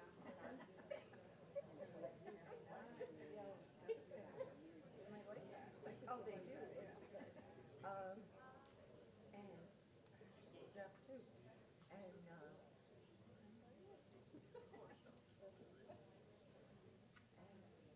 sometimes it just starts.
Gather again now. If I can get everybody back.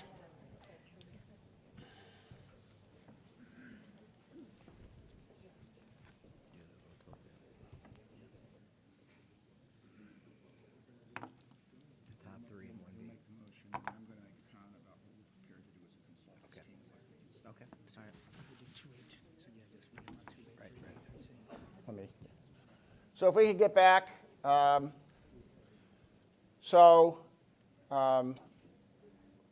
First of all, I understand that there is a motion from the steering committee from the floor. We're going to hear the motion. We are going to answer some questions related to the motion. Then we'll see if there's a second, and then we will vote. So I understand that Judge Sheehan has a motion from the floor. Sure. The motion from the floor would be, we study the top three, which are 3C. Oh, I'm sorry. I didn't. I apologize. Thank you.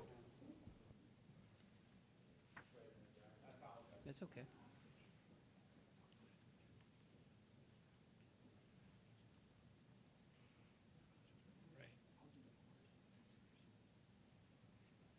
She's right out the door.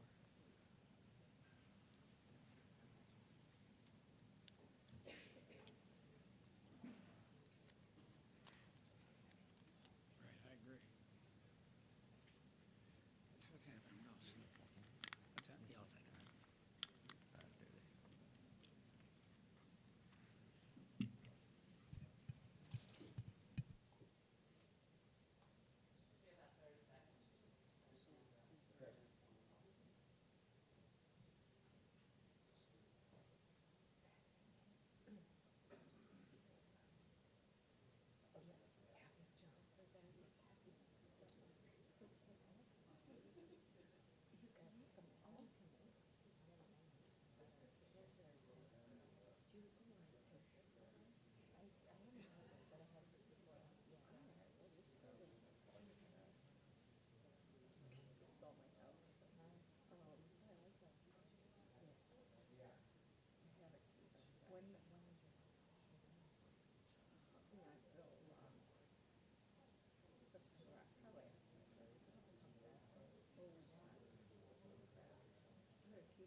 All right.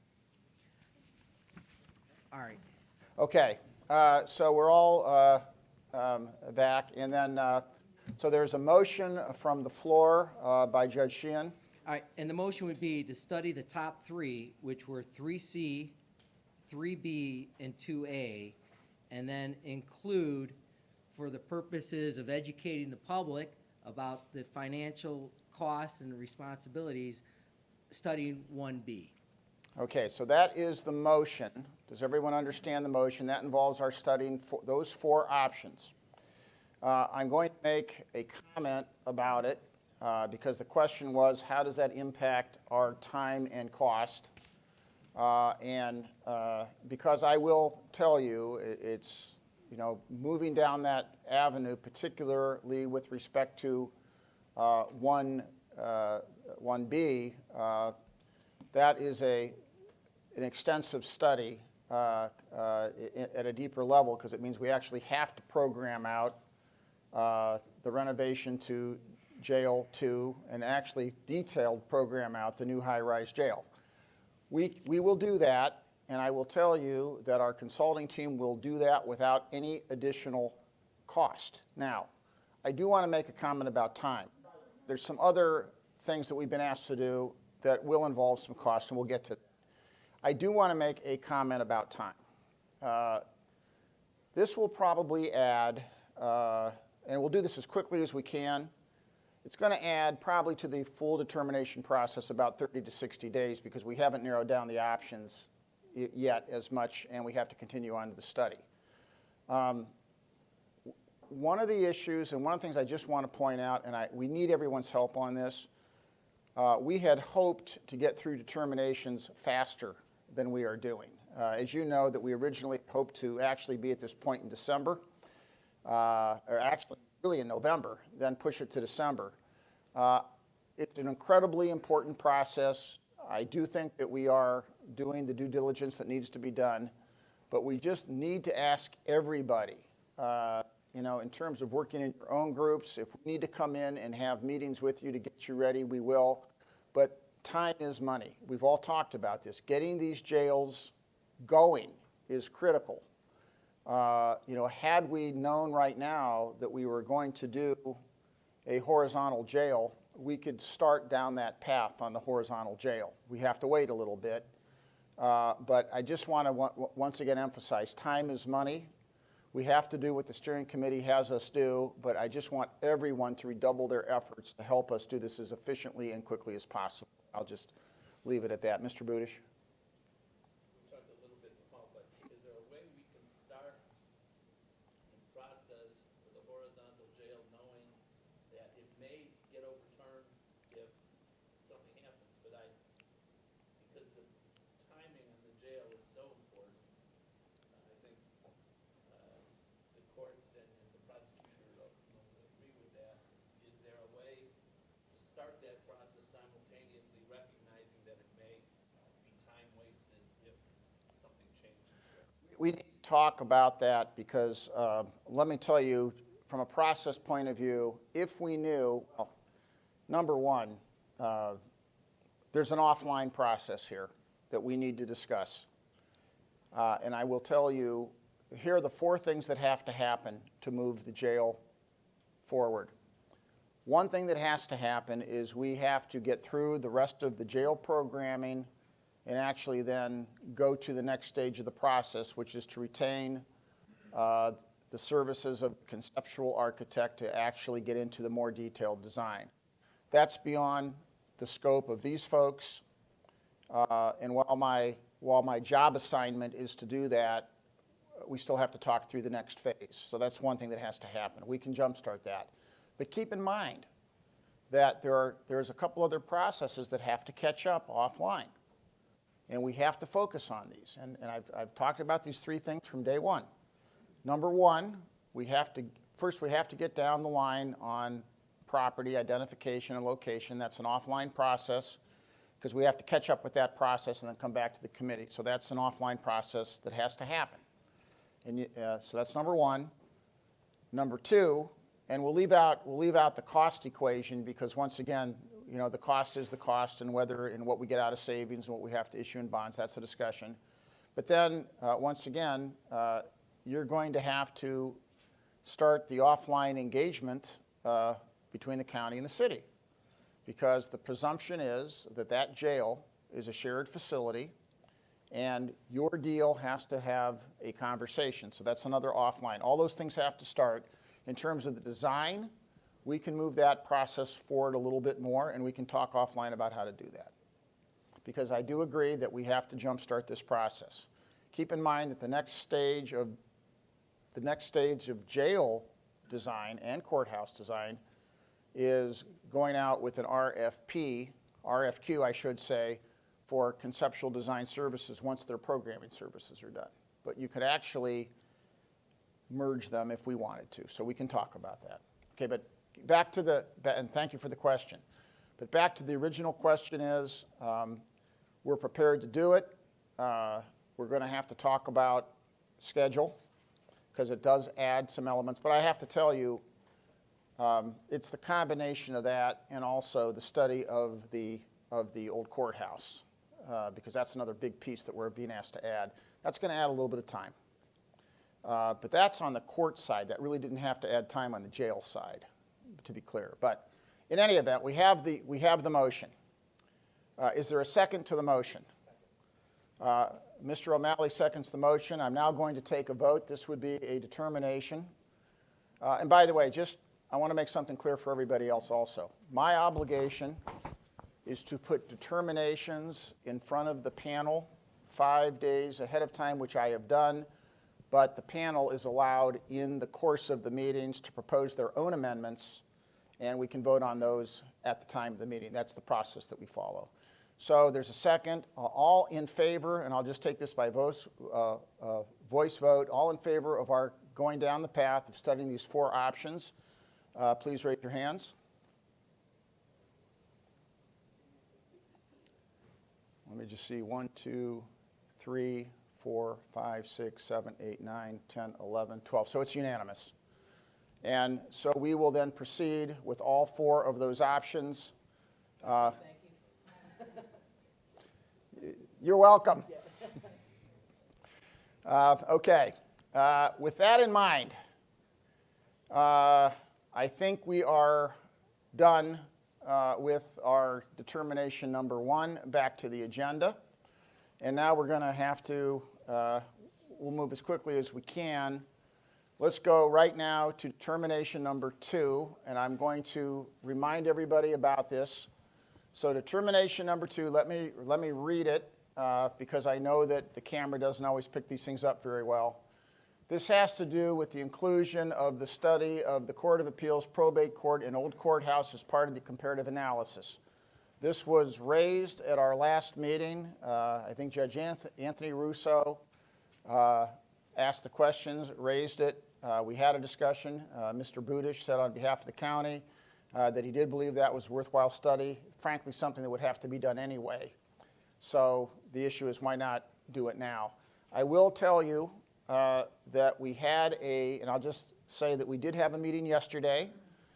Judge Gallagher invited us to come to a combined meeting of the Court of Appeals and the probate court. We brought our consultants. Mr. Mason was there, and we had what I thought was a very productive meeting.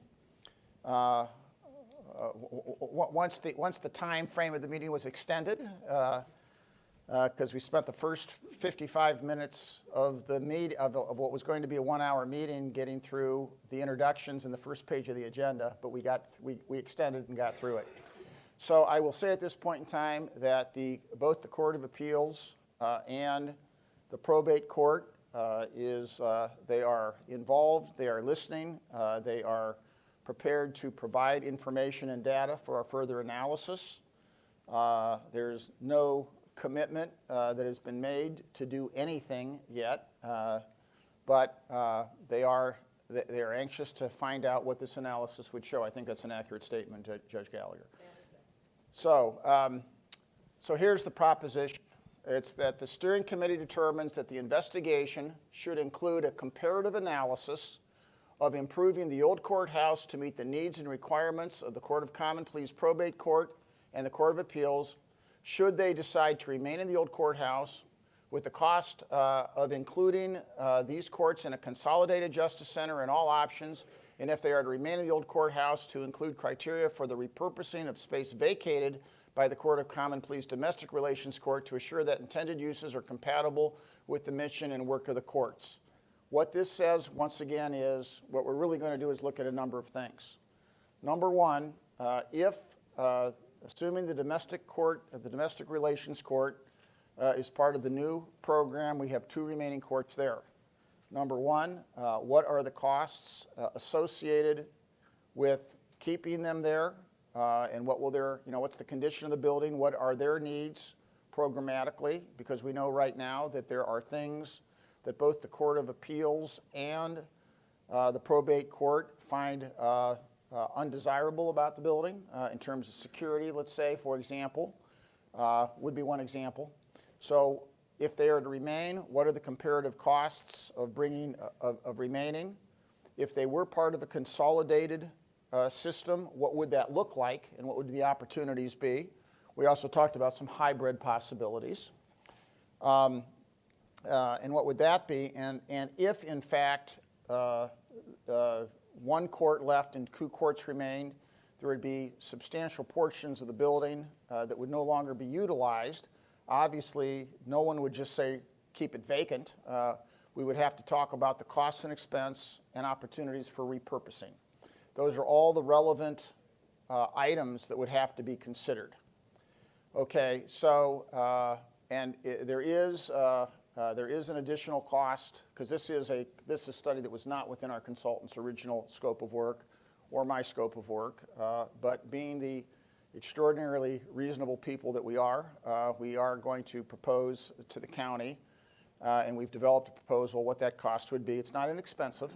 I mean, it's a significant amount of work, but but for all the reasons people talked about, necessary work. So before I go any further, are there any questions or comments about this scope, about doing this? And by the way, we believe this would all be accomplished.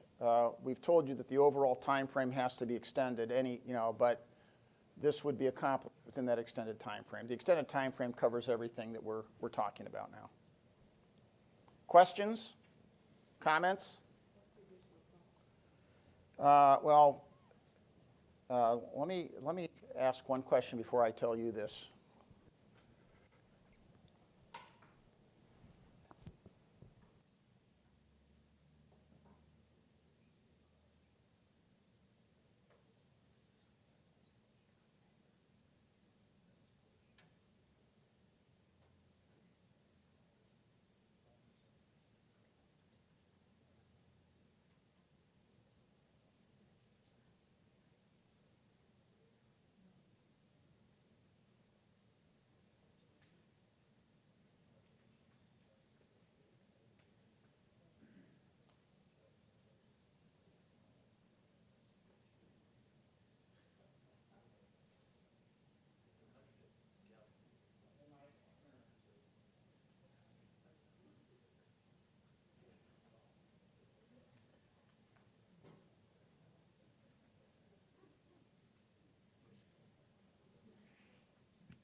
So let me, in fairness to everybody, here's what I'm going to say to you. There is a proposal in for it. And by the way, there's a proposal in for that work. There's also 2 other elements that are involved, because central booking was never part of this, nor was the diversion exercise, although we do have the diversions been taken care of. In all fairness to Mr. Budish and Mr. Gallagher and others, there is a proposal There's a long history of Mr. Budish telling me, no matter what I propose, that I'm asking, or that my consultants are asking for too much money. And so he always wants to be in a position to negotiate that, which is his obligation. And in all fairness to everybody, we think that we should first let the county look at the entire scope. They've committed to pay it, but they want to look at the entire scope, have the discussion about the pricing before we talk about it. So as soon as we're done, probably at the next meeting, we'll tell you what that is. Is that a fair statement? Okay. Although I would, rather than negotiating with Mr. Budish in person, I'd much rather do it in a public forum, but he won't permit that. Okay. So with that in mind, and we'll get you that information because once again, it'll be completely transparent public record. I think let's go ahead and vote on whether. And by the way, I don't even know if this is really.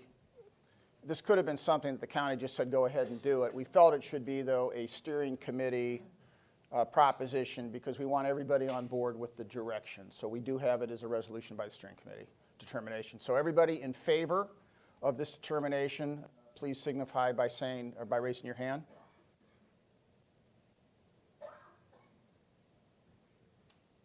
Okay, and once again, I believe, Mr. Kelly, are you? Okay. I believe we have a unanimous vote on this. So we are going to proceed with this scope of work in the same time frame as what we've talked about and report back on that. The next determination. Oh, who has the clicker? Yeah, it's right there. Andy, why don't you take a minute and talk about the third one, just about the evaluative criteria, if you want to go ahead and take over for a minute. As Jeff has indicated, as we go into this more detailed analysis, we'll be doing blocking and stacking, checking grossing factors, how do we accommodate the housing court and domestic relations and municipal court and common pleas in a new facility, what would we do differently? Doing much more detailed cost analysis, and we had reviewed with you what we thought were some of the objective criteria. These are things we will come back to you with numbers on. What's the construction cost? What's the project cost? Embodied cost for future expansion, i.e. with 1B, if we have to build for 2,400, how much have we spent to do that? Time to relief for jail conditions, because I think as Mr. Budish pointed out earlier, the jail's a major issue for Cuyahoga County, both in terms of how we treat the residents, the offenders, and how our staff's treated in terms of well-being and health in their job. What's our time to critical milestones? Because again, the question is, when do we move in eventually? Annual operating costs and the 30-year operational costs and cost of ownership, the cost of money, the cost of escalation, everything that goes into this. And you'll see in the determination it's going to be before you that 30-year kind of concern about total cost of ownership was identified in our meetings with everybody as something that was very critical. There'll also then be a group of more subjective criteria, access to mass transit. I believe a gentleman spoke about that earlier in the meeting, and the accessibility if we do put the jail somewhere else. Family access, attorney access, emergency, program responsiveness. These are things which we will typically bring back to you in what we call a stoplight chart. Green, it's really responsive. Red, it's not. Yellow and orange, it's in the middle. But our determination says that when we bring that to you, that'll be something for discussion because it's basically a matter of opinion. It starts with us as your professional consultant, but ultimately the steering committee should weigh in, as Mr. Stanton weighs in periodically, on what the other issues are that should be of concern. So the hard objective costs will be numbers. This will be something which is more what we believe in terms of how responsive an option is to our ultimate goals for the system. So with that, Jeff, if you want to go into the determination. So the simple determination is this, because we want to emphasize three things. The simple determination is that the steering committee determines that the development of alternatives in all cases should include both comparative analysis of objective measurable criteria as well as subjective criteria as outlined, and you've just seen those outlined, with the final determination of subjective criteria subject to the review and decision-making of the steering committee. Further, and this is where the emphasis is, because this is what you told us in our polling exercise, it is emphasized that total cost of ownership, capital plus operational over a 30-year period, that's 1, time to occupancy, particularly of the jail, I might add, is 2, and acceptability of location criteria. This is where we come back to you in some form with more detail on the precise location, are critical issues in the development and evaluation of alternatives. We intend to always have a very, very specific evaluation and information in particular on those 3 elements, because that's what you've told us in the polling and other exercises. It's pretty, once again, this is a pretty subjective determination, but once again, for guidance, we want to continue to get and make sure that we are reflecting the guidance we're receiving from the steering committee. So there's no public comment, I think, on this one. But once again, any discussion of this, I think it's pretty straightforward. But any discussion about this one, Mr. Budish? Does total cost of ownership include savings? Yes. Because what you're doing is you're going over a 30-year period, and it's a comparison. You're looking at your operational costs. It's capital and operational costs, expense versus savings. So yes, that's all part of it. And in fact, the whole point of this is to say it's not just about the first cost. It's not just the cost of construction. It's what you can harvest in savings over 30 years, or what your additional costs will be over 30 years. Because depending on how you do it, it could go the other way. You could get much more expensive in operations. Okay. With that in mind, I may have actually skipped this step on the last one. Is there a motion to approve this determination? Okay, Mr. Stanton, seconded by Mr. Budish. I'm going to go back. Mr. Stanton, did you also move the last one that we already approved? You did that, right? Okay. Okay. Well, I admit to having skipped a step on the last one. Can we have someone make a motion for the record on the one on the last one? Okay, and then Mr. Okay, so that was. I don't know if this is proper rules of order, but Judge Sheehan and Mr. O'Malley moved and approved the last one. Okay, so this one we have a motion and a second. All in favor? Say aye. Okay, and we have this by unanimous vote. Okay, so now we are ready to move on. And now let me just, by way of background, I think there's a word missing, by the way, Yes, in 8. there is. Now that I look at the outline, if you could fill the word in. Look at number 8 on the outline, and you'll see there's a word missing. Diversion. Diversion's missing. Diversion is missing, so we'll put that right back in there. So here's where we're at. As everyone knows, we started out early on talking about the need for population reduction in the jail. There were some efforts that were going on diversion. This committee made the determination that we focus on that initiative. The decision was made by the county that since we had our forces there and our experts there, that we would take the lead in putting together a diversion study with the idea of really doing a factual evaluation and analysis of the true need so that we could then spec out what would be responsive to that need, ultimately in the form of an RFI to go back to the community. So we identify the need, we identify the services that are required, and then we can identify what can fulfill those services. So at this point in time, we now have received this week the report of the committee, and we're now going to have Curtis Pulitzer and staff, Judy is here also, report on their findings now. So you'll now have the report of the diversion study. And then we'll discuss next steps. So I'll leave it for you, Curtis. Thank you, Jeff. Good morning. I'll try and make some of this brief because you've heard some of this before. But let me see see if I can get this. What do I have to post? It seems to be working. What? I'm sorry. I have to point to that. Okay, there you go. Sorry, okay. So the focus of the study, and we presented this before, really was to deal with those individuals in our community who are interacting with the justice system, who are in jail right now, and see if we can divert them out. And that has to do with individuals with serious mental illness with co-occurring disorders, and also the substance abuse population. The idea is that we want to get them stabilized in a proper location and connect them back to the community with the proper resources so they don't come back to jail, and then that continued based support of the community, and we'll talk some more about that.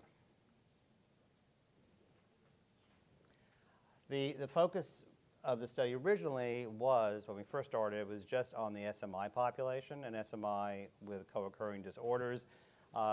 Late last year, the substance abuse population was added into the mix. So we've also expanded and looked at the analysis and data for that as well. The divergent entry points are many. Okay, there's sort of three major categories. One would be pre-booking arrest, which means before they even get to the jail. Two would be post-arrest, so once they arrive at the jail, either in our new, for example, interim central booking or a future booking facility to divert people at that location at that time or shortly after they're booked into the facility, as well as court-ordered community-based diversion, such as you're doing right now with the mental health court, Judge Gallagher's court. So those are the 3 points. However, what we focused on primarily was that first one, because the best outcomes, the biggest bang for the buck, is never to allow these individuals to come into the jail in the first place. And that's where we really focused a lot of our attention, and that was the input we got back from our diversion committee as well. So in terms of, again, the focus goals, the short term, and when I say short term, we mean immediate action. We are trying to get this program up and running in 2020. So we want to move quickly. We'll talk about the RFI a little bit later. That's part of the process. But getting that program up and going now is critical. Not to say that those other diversion options are not there. They will be there. But we want to look at the whole range, the continuum of options that are out there. But right now, this particular study is focusing on the pre-arrest, pre-booking population.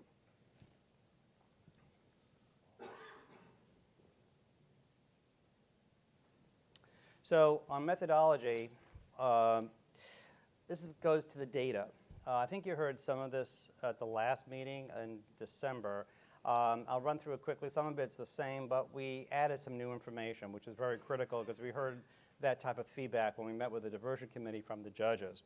So there's the jail data, which we received through county IT, all booking and release information, all the charges, and data we got from Metro Health. I thank Metro Health and county IT publicly for really working so hard with us in getting this data. It wasn't easy. One of the issues is HIPAA, and we had to anonymize the individuals who are in the database, so there will be no names. That took a lot of effort on everybody's part, but we were able to do that. So we merged the data together. We developed a relational database between the jail data and the Metro Health data. And again, these only include individuals who have a mental health diagnosis or substance abuse issues. We calculated the bed days for all those individuals in the facility, and then we rolled those all up into an average daily population of what these individuals represent today. And I say today, the study period was from May of last year through November of 2019. So we used, now when we say algorithm, is basically we have a simulation modeling that our statistician, Dr. Jablonski, who I think you may have met last time we were here, maybe I think that was the diversion committee. I guess he wasn't here, right? And we looked at the 2 most serious charges last time, but this time what we were able to do was add criminal history. That was the missing ingredient that was raised as a concern at the last meeting back in December. We received the criminal history data, I will have to say, this past Saturday at 5 p.m. So needless to say, we're about to finish the report. We worked the entire weekend, we worked the entire holiday, and it was a massive effort, and I thank my team, and Judy's here as well, especially my statistician, Dr. Jablonski. who really, said this is so important. I said we have a steering committee meeting this week. We've got to get this out to the committee so they can see this and get this report out. So we did. So the process is outlined here. I know it's a little bit difficult to read. I think you have copies in front of you, but it lays out basically was a 5-step process from the beginning in terms of collecting the information and how we analyze that information until we actually calculated the number of people going through the system and also prior bookings, which is a very interesting piece of information, which I'll get to in a minute.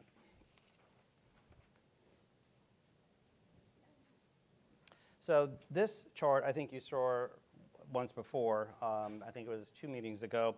And what we did, there were 5 scenarios, and from least restrictive to most restrictive in terms of the charges of these individuals, either MH, which means they're seriously mentally ill only, and those with co-occurring, so seriously mentally ill with co-occurring disorders. So the numbers on the right, on the green column, the 222 to the 114, the numbers begin to drop as you add more restrictions on who might get released. So the range, and again, at some point, the policymakers, the judges, the prosecutors, public defenders have to get together and, Mrs. Dan say no? Okay, no, you're not. Oh, okay, I'll say. Okay, I thought you said you were shaking your head. And really determine, how loose or how tight we want for criteria. But there's certainly a pool of individuals that can definitely be diverted who meet these criteria.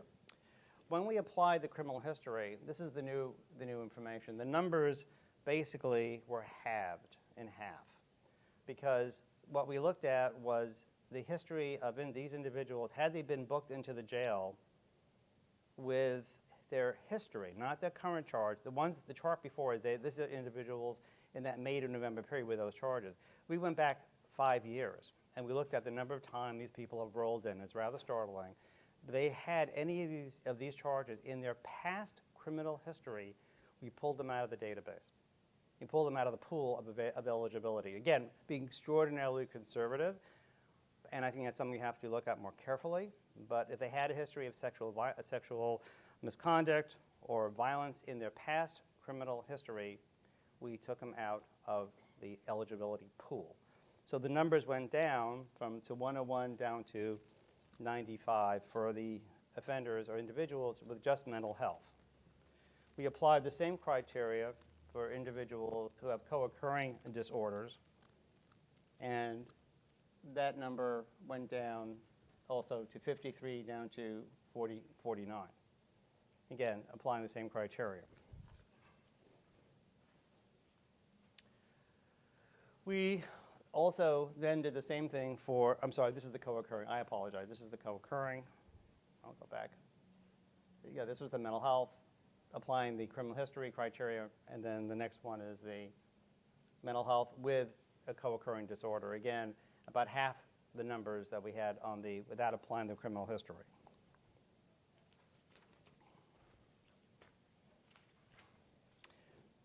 We also, as you said, we looked at the substance abuse population. Again, what we did originally back before we had the criminal history, these are, again, all the charges, and applying those charges to individuals just with a substance abuse problem who are now in the jail. The eligibility for diversion ranged from 118 down to 66, again, depending on how tight we make the eligibility criteria. When we applied the criminal history, and I just want one point of clarification. You notice it starts with number 2, not number 1. And the reason that it's the same 5 scenarios, but when we got the information back this past weekend on Saturday, the simple assaults, which was part of the scenario 1, was not included in the database for some reason. So we're still trying to get that information, so I don't want to present something that we don't have. But if we had that simple assault, it may add another 5 or 10 people to this number. So, but again, the range drops down to 61 to 65.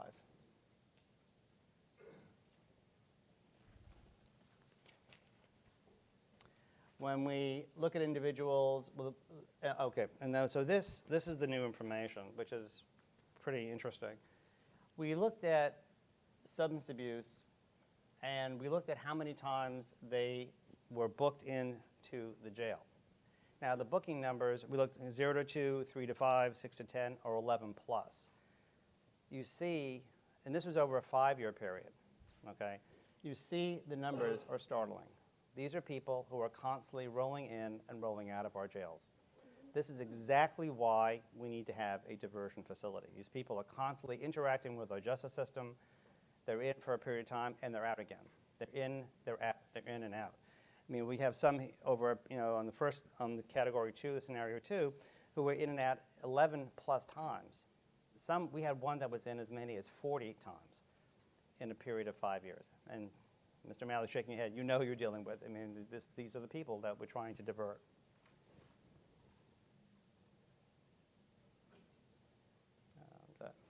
I'm sorry. Okay. So if you, just sort of the results of the summary, and again, I'm running through this quickly because, we want to get through the end of the meeting. Yes, I'm sorry, Judge. Those numbers, the last slide, Go back. that's all of Cuyahoga County? Or is that just felonies, misdemeanors? This or is everybody who is booked into the Cuyahoga County Jail. Yes. So it could be misdemeanors too Yes. then? Yes, sir. All right. Yes, sir. Yes, sir. I was a little concerned. Yeah. But you see what we excluded, here, these are mostly felonies, but we go down to some pretty minor cases, but this is everybody. Curtis, can I make a comment Sure. also? As Curtis goes through these numbers and talks about how you'd filter who could go to diversion, where you set that filter still says we will have secure mental health in the jail. Yes. So it's a balance of the folks that could not Yes, be good point. put back in the community versus those that should be in the community based on the charge and the need. Correct. Exactly, yes. I mean, we're not going to eliminate the jail from having these type of individuals, but where we want to focus on those that we feel we can safely divert to the community without having any impact on safety and security to the public, and to have better outcomes for the individual. Because putting them in jail is never the solution. Okay, so if you look at this chart, again, from the May to November period, at that time, the average population, again, it's down, as we all know. It's about 2,000 today, but it was 2,140 for the universe of people. We then looked at those individuals with mental health and substance abuse. Their ADP represented 714 out of that 2,000 plus offenders in the jail. When we started applying the diversion in terms of range of charge only, for the mental health, the range becomes 114 to 222. For the substance abuse population, 66 to 118. And when we apply the criminal history, which is the new data we just got on Saturday, that number drops down a bit further from the range of 95 to 100 on the mental health side. Some of those that's also including co-occurring, and the substance abuse 61 to 65. And the prior bookings, we did not apply the prior booking to the criteria. We felt that it's informative because that's telling us and basically confirming that these people are frequent flyers, that we got to get them out of the system, but we did not apply that to the criteria. We just looked at the charge and criminal history, which is what we were told and we heard from the judges and the prosecutor, and that was important, and the public defender as well, that those are important. Okay, not you. Okay, I was not at the last meeting, so not Mrs. Stanley. Never been involved in this process. I know of no criminal defense attorney that's been involved in the process. Okay. So I'm sure that that's an important criteria, but it should be on the record that we were never consulted. So conclusions that we came to in terms of the data, that there certainly are opportunities to divert those individuals or citizens with mental health illness and substance abuse out of this jail system. That, again, these do not include that scenario 1 on the last number, does not include simple assaults at this point, which may add a few more into the count. And that the number of bookings used for information only. We did not use it as a criteria to divert people out of the system. Judy? So sorry? Okay. So I'll let Judy talk about where we are. So we have this draft report, which has the foundation for what we want to try and develop as an RFI in the very near future. We met yesterday with Brandy. Brandy is the county's representative right now, sort of leading the charge on diversion. And we also met with Nicole English. So we'll be working shortly in developing the RFI.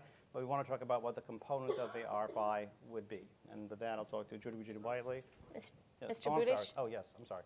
Just one question on the page 61, where you have 714 out of 2,100 as folks with mental Yeah. health and substance abuse. Yes. Yes. I mean, that's roughly a third Yes. I thought I've seen figures nationally that it's far higher than others. It can be. I would ask a quick question. Oh, sure. I'm sorry. Criminal history, did you pull from county records, or did you do actually a leads criminal history background check? We pull from county records. Right. Correct. Yeah, no, we That's didn't. correct. No, we did not. We didn't. No. Okay. Yeah. I'm It sorry. is true that nationally you will see in various communities up as far as 60%. And even here in Cuyahoga and County, it goes up and down. And it probably has to do with the season of the year. And it has to do with as things start closing down, if some of your community agencies don't have slots for people to go into. There is a revolving door, and we'll talk about that revolving door. People who come in several times within short periods of time, in the winter particularly, but these are people who are homeless, they're using substances, they come in contact with law enforcement at a very high rate, and when they are released, the first thing on their mind is, how do I get back in here? And those are the people that we're really going to have the toughest time with diversion until diversion becomes more acceptable to them, because they will say to an officer, take me to jail. I'd rather go to jail. And we have to really focus on that population, as well as those folks who are easy to engage and want to have treatment. So that the toughest population in the jail are those people who have serious mental illness, co-occurring disorders, but also substance abuse that just say, no, take me to jail. And while we do have treatment in jail, it's not the same level of care that they would get in the community. So we really need to focus on that.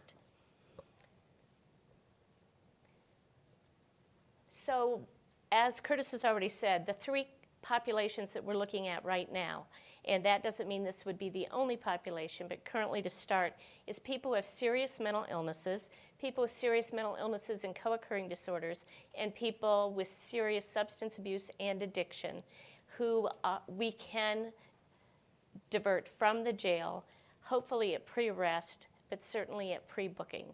Pre-arrest would be the officer could take them somewhere, make a few phone calls, or even call into the new centralized intake if there's a help desk there, and know where there are beds available. Pre-booking would be perhaps the officer brings them into booking, and there's an evaluation by pretrial services or somebody, and they say, this person really could be diverted based on their history. We do not want people in diversion that have serious criminal histories, as Curtis already pointed out, and we certainly do not want people in diversion that would not be appropriate for staff-secure facilities. Correct. Yeah, that's an important point. These are not secure facilities like a jail. These are staff secure. So yes, an individual can walk out if they want to. We can't hold them, but the experience, and we've talked about this, I'm not going to belabor the point now, but we'll be seeing it. We'll talk about the tours shortly.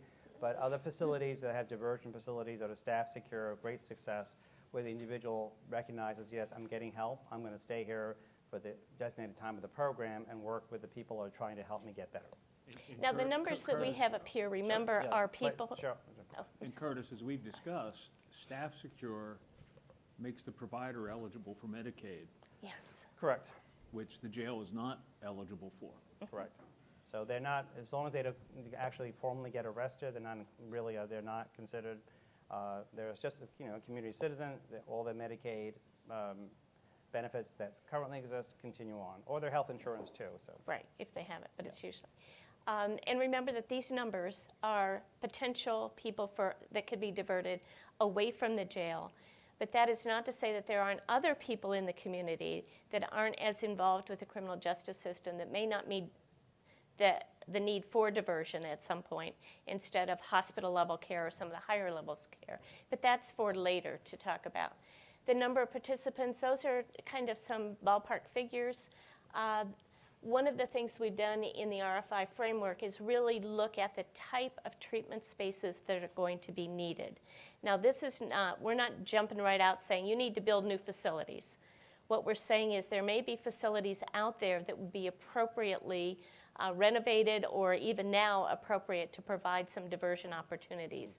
But in the RFI, we are pointing out the kinds of treatment spaces that would be needed in order to provide the treatment. This is not just a bed. We want more than a bed. We want people to be able to be treated for their serious mental illness. They are also voluntary. These are people who said, yes, I will go to diversion. And as I mentioned earlier, that tough population, there is that population that loves going to jail because they don't want to talk to any professionals. So we have to focus that, and that is going to take the community as well as the providers at the jail and law enforcement to all work together, that diversion becomes an option that people really want to try. Length of stay, it's going to vary, certainly based on the individual's treatment needs. But one of the things I've heard by talking to a number of providers here in Cuyahoga is that 7 to 10 days is not going to make it. People 7 to 10 days will just have a revolving door at the diversion facilities. That these people need to be stabilized and tied back into the community, which would mean it could be anywhere. 7 days might work for some people, but up to 90 days. And that, of course, is negotiable. That's just a framework that we're setting on it now. Type of services and programs are pretty intensive. We want that people can be prescribed their medication if they're substance abusers, and medication-assisted treatment, MAT, is appropriate. That would be there. If people need to be socially detoxed, they could be there. Certainly with hydration and medication, many people can be detoxed in the community. At the same time, if people need IVs, depending on what the facility is and who the staffing are, it might be able to be done there, but they also may need to be referred to a hospital. If they're really sick during their detoxification, they may need to go to the hospital and then return to diversion upon release. Types of staffing require, it is a mix of paraprofessionals and professionals, both mental health professionals, substance abuse professionals, nurses, doctors, PAs, NPs, and peer counselors. Peer counselors make a significant difference with these people, particularly people who are resistant to treatment. They connect, they've been there, they've been involved in the criminal justice system, and they've been involved in the human resources and human services system. And they connect in a way that I wouldn't connect or somebody else wouldn't connect. That they really, really do help these people start thinking differently. So one of the things we're doing and have kind of outlined is, and we'll go further, is the treatment description, eligibility criteria. We've outlined that somewhat. Outcome goals and evaluation. Outcome goals, there'll be the specific general goals for a program, but there'll be the individualized treatment goals for each person. And we need to remember that. Not one diversion program is not going to work for everybody. And we really need to look at what is this individual involved in, what's going on, and what outcomes do we want for them, and how are we going to treat them.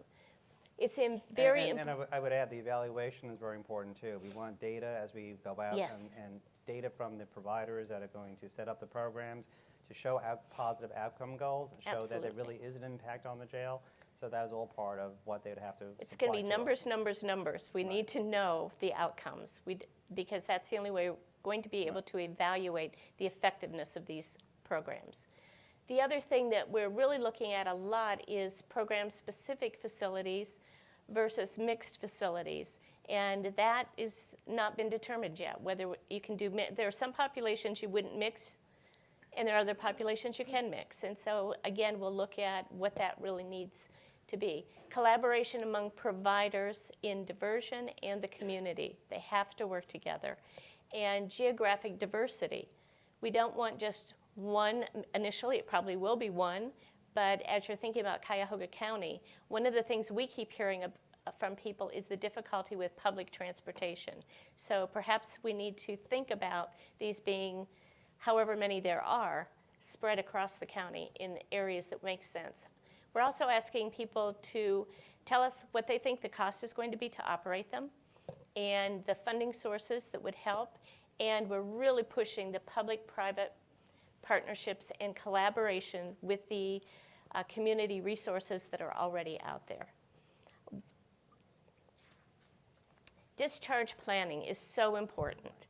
If we don't have good discharge planning in place, again, we're going to have a revolving door, and we're going to continue with the revolving door at the jail. It's very important that when people leave diversion, they are connected to the community, that all those resources are in place, and that includes employment assistance, housing, Medicaid, SSDI, food assistance, public transportation, and anything else that this person needs. And in addition to that, we really need to think about diversion success and what is going on with people that, in fact, they are not connecting in the community or they're having difficulties in the community. How can we strengthen what is already out in the community, and what are some additional resources that perhaps need to be there?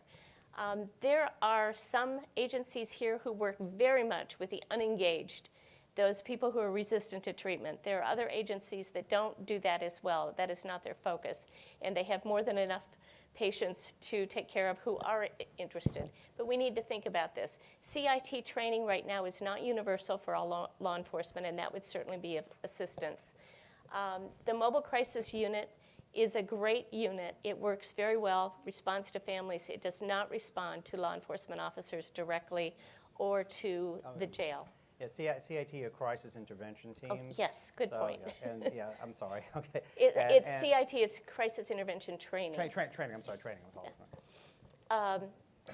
And the one thing that really struck me, and I went into the feds to find out if you had ever received any money from, if Cuyahoga County has received money from the federal government for FACT, Forensic Assertive Community Treatment Teams. These are treatment teams that work very much like your ACT teams. They do wraparound services. They work in the community. They help people even know how to take their medication, make sure they're taking their medication. But they're all people who have been involved in the criminal justice system. And that's why forensic is tagged onto the front of it. It's a little bit different. Very strong part of the FACT teams is peer counselors who have graduated from being in and out of the jail or in and out of court all the time, and they have had success. So they are good examples of what can be done with good treatment. And MCU's mobile crisis units. Sorry Yes. for all these. There's a lot of acronyms here, but you have it now. I think it's Frontline. Frontline has does mobile it, but they do crisis it for unit, yes. civilians unengaged with the criminal justice system. We need to get them engaged with the people that are involved with the criminal justice system, get out there. And for example, some jurisdictions, for example, in Houston, and hopefully we'll be going on a site visit, they actually have these individuals come out to the side, where the officer is engaging with, if I'm mentally ill and I'm trespassing or loitering or shoplifting, they'll be there on the scene to help try to destabilize the situation, work with the officer, and put me into a diversion facility. So again, that does not exist. So these gaps in the community, along with a diversion program and facility, have to be looked at the same time, because it's a package deal. We need all these different interventions at the front and in the back end to really achieve success for the residents of our county. So. And one of the other things that I have learned about Cuyahoga County is there's very few crisis beds available. There is St. Vincent's Hospital, and there are some crisis beds available, but there's not very many of them. There's somewhere between 13 and 15 of them. So it's very difficult to get people, for law enforcement, to get people into a crisis bed. So what we anticipate is that the request for qualifications, RFI, for proposals will be issued during the first quarter of 2020. So that would be before the end of March. And we'll be working, we've already met, I said, with Brandy and Nicole English, and we're going to be starting to draft the actual RFI. We hope to get that out shortly. We want more participation in that process, but it's starting already. Mm-hmm. Thank you. Thank you. Questions on this? Okay, and once again, there is a report, and a written report that we'll follow up with, and that report will be made available to everybody. But the next step is to actually create the RFI and to go out and to evaluate responses, and that's where that agenda item is. So we have two more things. We're going to spend a short time, very short time, just with an update on where we are on interim central booking. There's a tremendous amount of work that is going on with this, and everybody involved will continue to have those communications on it. And then I want to talk a little bit about site visits, and then still get you out as close to noon as we can here. So Andy, why don't you just really quickly kind of walk us through central booking? Yeah. Again, a lot of the things that Curtis and Judy's talked about will happen because of central booking, where somebody's brought in that wasn't diverted by the police, and a different decision can be made because we have the right people there to make that decision collaboratively, from municipal court, from common pleas court, from the prosecutor, from the public defender. Where we're at is the RFP was issued for design build. The county, and again, I congratulate the steering committee and the county for saying we can do these things now. We don't have to wait till we build a building.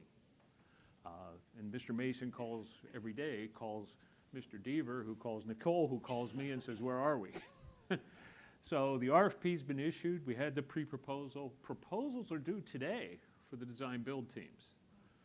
In the interim, we're working with stakeholder input. I think Ken Jadora has met with virtually everybody at least once or twice to start to gather information. And the positive things is that even after those meetings, we get phone calls that says, hey, I thought about something else. Let's put a lead system in the jail so we can get criminal histories immediately. So, really good input. And this will become a really great test case for what we can even do more of in a new facility. We're going to be responsible for the criteria documents. And just as we've done the individual interviews, we'll be turning that into a program, conceptual drawings for how this could be organized in the existing space, bringing that back and reviewing it with all of you before it's given to the design builder. We've been working with Matt Reimer in terms of making sure Ohio DRC is involved for approvals so that we can really push this project through. Andy, can I ask a question? Right here. I appreciate all the interviews going on. I met with the municipal courts, and I know this interim central booking is now just the city of Cleveland. And I think that's, no? No. Is it bigger? Oh, right now, yes, correct. It's Cuyahoga County in the city of Cleveland. Cuyahoga County, right. I had a meeting with the municipal court judges, and I just think long-term include and maybe have a meeting with them, because they would love to at least be at the table talking about it, because this may be a short term for if we're in that building for 5 years or 2 years or 1 year, but long-term build it out for if it's going to be. And by the way, just to be clear on this, and we have reached out in particular to Judge Montgomery. Yeah. And the idea is get this moving, and then by accretion, see who all we can bring into the process. And we're going to ask you, and others to help us with this. I know Judge Montgomery is very interested. This also, though, it involves not just the municipal courts, it's the municipal police departments, et cetera. But that is absolutely, mayors, that is absolutely part of the plan. Okay. And that would have been part of the plan for the long-term plan for central booking. Right. But right now, this is the short-term facility, and then grow it as we can. But there's no reason. And again, if you recall when we did our first meeting, rather than telling everybody this is what we're doing, we said other municipalities can opt in. I would suggest, Ken, as we develop the program and concepts, and we're back for our workshop with the county and city, that perhaps we also do an open meeting, invite municipalities to come in. Well, just as you left that meeting and realized you need something else, I'm sure a lot of these municipal judges and common pleas judges would have some input. And Judge, we in the planning of the future long-term interim, central assessment center, it's there. We've already assumed that they will come, and we've planned enough space for them to come in the future. Good, thank you. But even now, when we've done this elsewhere, not all municipalities can afford to have a pretrial diversion program and staff everything. So there may be opportunities here for the city and the county and other municipalities to do something cooperatively, which will get us to that 1,600 number or below. Okay. So with that, we have basically met with everybody. The county, it actually was a county prosecutor that called after the interview and said, hey, maybe we should put a lead system in the jail. So we've tried to really understand how each of you want to operate based on the space we have available. We'll be turning this into a program, developing some concepts, meet with each of you individually again, and then have a group meeting to talk about how this works together. As I said before, I think ultimately this is a great test. Do we have a magistrate that can do all pretrial releases for all courts? That becomes a kind of a big picture issue for the future, you know, in terms of what we're really doing to really push this notion of those people that need to be in jail are the people that need to be there for public safety, or they need to be there to assure their appearance at court. Otherwise, we'll do diversion where we can. So that's where we're at, probably in about mid-February, because I also recall that many of you steering committee members have made sure you get notice of meetings. We'll be sending out a notice within a week or 10 days to set up a meeting in mid-February to go through our preliminary thoughts and design criteria, which will be given to the design build team, so that all this can be done in parallel to move this forward as quickly as possible. But One thing I would point out is ODRC, we met with ODRC. Is Rhonda still here? Rhonda and Matt and my team, we met with ODRC, reviewed what was going on. They said, we want to come up and see the space. So they're already engaged, so hopefully we're going to be able to expedite the approval process as well to move this forward more quickly. And once again, you know, the physical space is one thing. We'll be out there getting the physical space done, but operating it, the agreements among parties, how they operate it, how they're there, when they're there, what they do, that's the real conversation. And it's the same conversation that we're going to have with the long-term facility. So, you know, that's what's critical here as we move forward. We'll do everything we can to get the physical space ready to go, but it's the operations. I'm looking at all the parties that are there, county prosecutor, city prosecutor, public defender, public safety, municipal courts, common police, clerk of court, corrections, but I don't see the common police judges or the municipal judges, the two most important people you need. You should be talking to the, well, at least Michelle and I. Yeah. So, Ken, grab the microphone. just a point there. Yeah.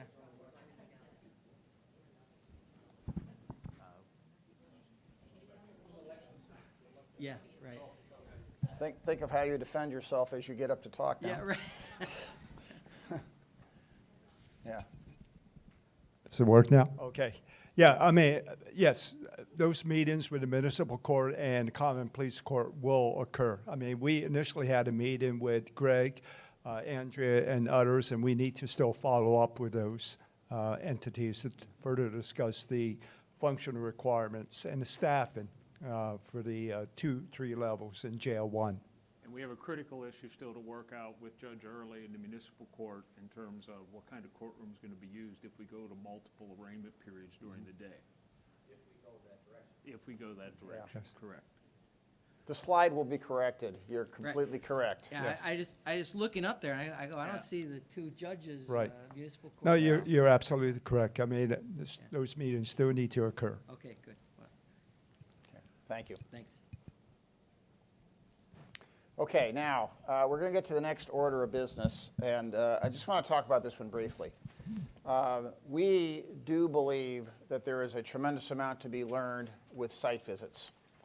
And we want to make this, though, obviously, number one, we've been pushing this off because there's no point in visiting sites that aren't relevant to what we may be doing. Now that we at least know the top 3 choices for what we may be doing, we can talk about visiting sites. For example, we're not going to really try to go to a place and visit a site that has a vertical jail. We're going to study it, but I don't think that's an option. I'm going to go out on a limb and say you'll never get 10 votes for vertical jail in this crew. We're studying everything, but I'm going to say that. But in any event, but for the purposes of going out and doing visits, the combination of looking at diversion, and by the way, and there's some things we can actually get funded by others. So here is the plan right now, if you want to walk through this a little bit. And Curtis, jump in. First Or of all, possible plan, subject once again to people's schedules. And we know that, by the way, we know this is going to be, I already accept the proposition this is going to be a nightmare to schedule. But what we're going to do, and I will tell you some things we're looking at, we're going to make a determination as to how many people are going to go, and then we may even have some options for how we get there other than normal commercial flights. So we're going to talk through all that. So go ahead. First of all, congratulate Rhonda and the Sheriff's Department. NIC is going to pay for 4 jail staff that work in the jail to see these facilities and see the future. That will require, though, NIC typically requires then that the people that are paying for the jail, like a Mr. Gallagher and a Mr. Bootish, are part of that to see what the future can be. So that's something to think about as we put that whole team together. Here's what we're recommending. We're recommending a 4-day tour starting in Harris County, Houston, Texas, because of their huge central booking center and how that works between the city and the county, and how they're set up for diversion, for mental health screening, and all the other kinds of things that happen. Day 2, because we're in Houston, we'd go over to San Antonio to see their crisis intervention center, which is one of the ones that's been operating the longest, and written documentation says they saved building another 1,000 beds for the jail because of what they were doing. It's a very, very robust facility. It picks up on what Judy said. They have some people there are 8 hours just for sobriety. They have some people that are there for a week or more, or 10 days. It's quite a complex of buildings. So that would be good for not just steering committee members to see, but perhaps some of the folks that have been involved in that diversion committee. Yes. Collin County, Texas was recommended because it is a 1-level horizontal jail, very, very targeted towards wellness in terms of how if you think about what your jail looks like now, where you're inside a room with fluorescent lights for 24/7 hours a day, this has access to natural light, recreation areas, a lot of the other things, and it's remote from the courthouse. Nashville-Davidson County just built a new jail, and that was recommended, Rhonda, by NIC as part of the trip. And they also, when they built the jail, put a piece of that bond issue towards a crisis intervention center.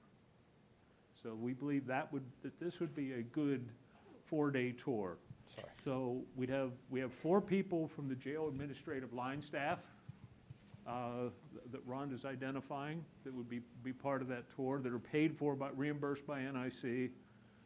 We're suggesting, obviously, steering committee and diversion committee participants, especially because of the crisis intervention centers.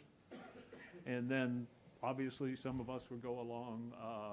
But our goal is not to take you on a tour. Our goal is to let you talk to the other people that are actually running these facilities and finding out how well it's working. And what they would have done different.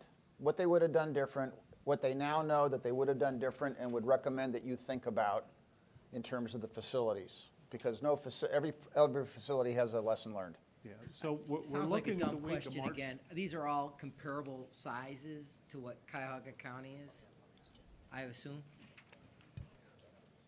No. I'm sorry, was it Comparable in size, jails?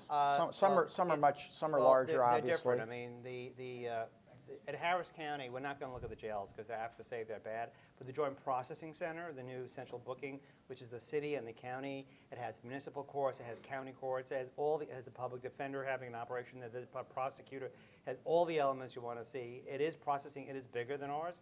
They're processing maybe twice as many individuals. That's bigger. Collin County, the Crisis Intervention Center is serving San Antonio. It's a bigger county than Cuyahoga County. The Collin County facility is about a 1,200 bed facility, so it's a bit smaller, but not that, pretty comparable to our 1,600 beds.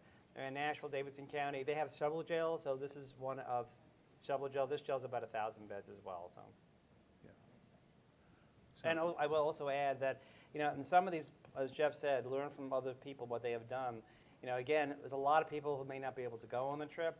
We can also bring some of these people to us. So if we want to hear from them, I know they'd be glad if we obviously have to pay their expenses to come, but they would come to talk to us. I know many people who run these facilities. I've chatted with them. I've told them what we're trying to do here. They're very excited for us here in Cuyahoga County, but we could bring them here too, to the steering committee or to the diversion committee and talk to us about what they've done. Well, let's go through this completely, and then we'll talk about how we organize it. And also, we are, just to go back, we are trying to do those tours the last week of March. That seemed to be the best week to do it, the week of March 30th. Yeah, the week of March 30th. We're also planning court tours, and we've identified a couple different options. The first tour would be to the West Coast because we thought Salt Lake would be good to see. It's a mid-rise urban courthouse with about 16 courts on a floor. It's organized in 2 L's, so you can get more, as opposed to 4 courts on the floor and 28 stories tall. There's more courts accessible. It also includes the appellate court and the Supreme Court as part of a single complex. And then we were going to suggest the San Diego Superior Court, which is a high-rise downtown 8-court per floor courthouse. We thought that would be good to see. And that would be the week of May 4th.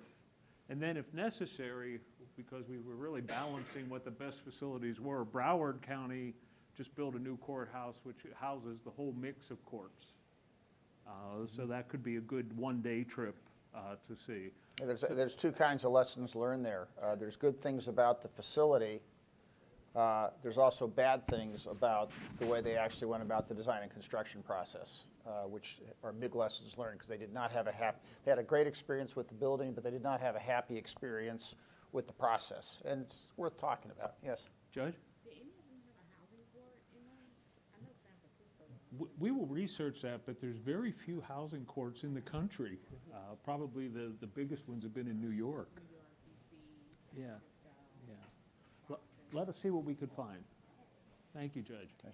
What we're going to have to find out from everybody here, and I'll do this behind the scenes, we really need to find out the expression of interest, who wants to go, because depending on the number, we have some options about how we would do it.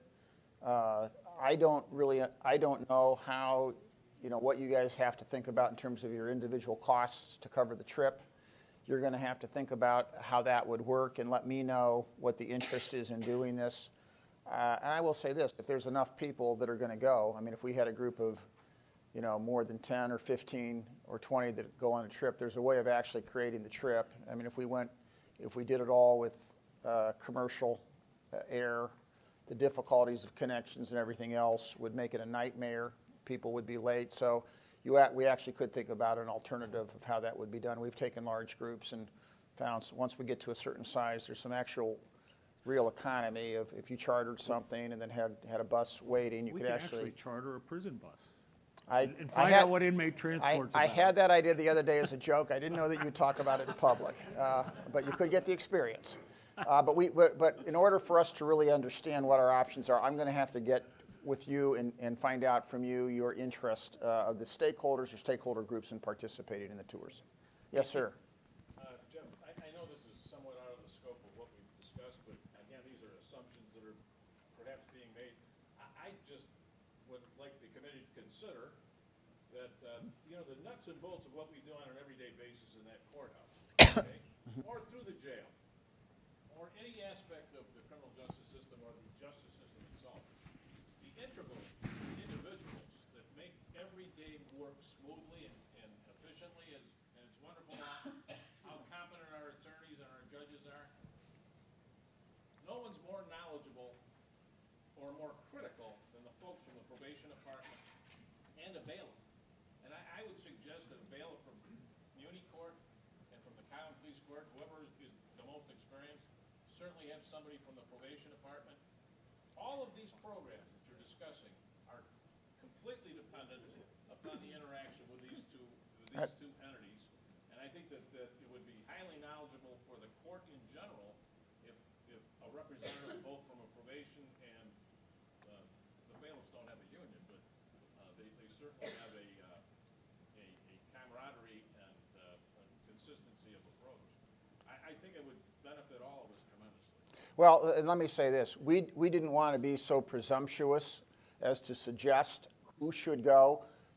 Each of the stakeholders has more knowledge and information about who you think should go to advise you. So that's why I say, and that's a good suggestion, I'm going to leave it up to you folks to let us know who you think should go, and we'll arrange it. We'll arrange it for any size that's reasonable. Now, I will tell you, taking 50 people to one of these things is not going to work very well. But within reason, we'll figure out who should go, and we will propose the trip. We'll determine the most economic way to get the trip done.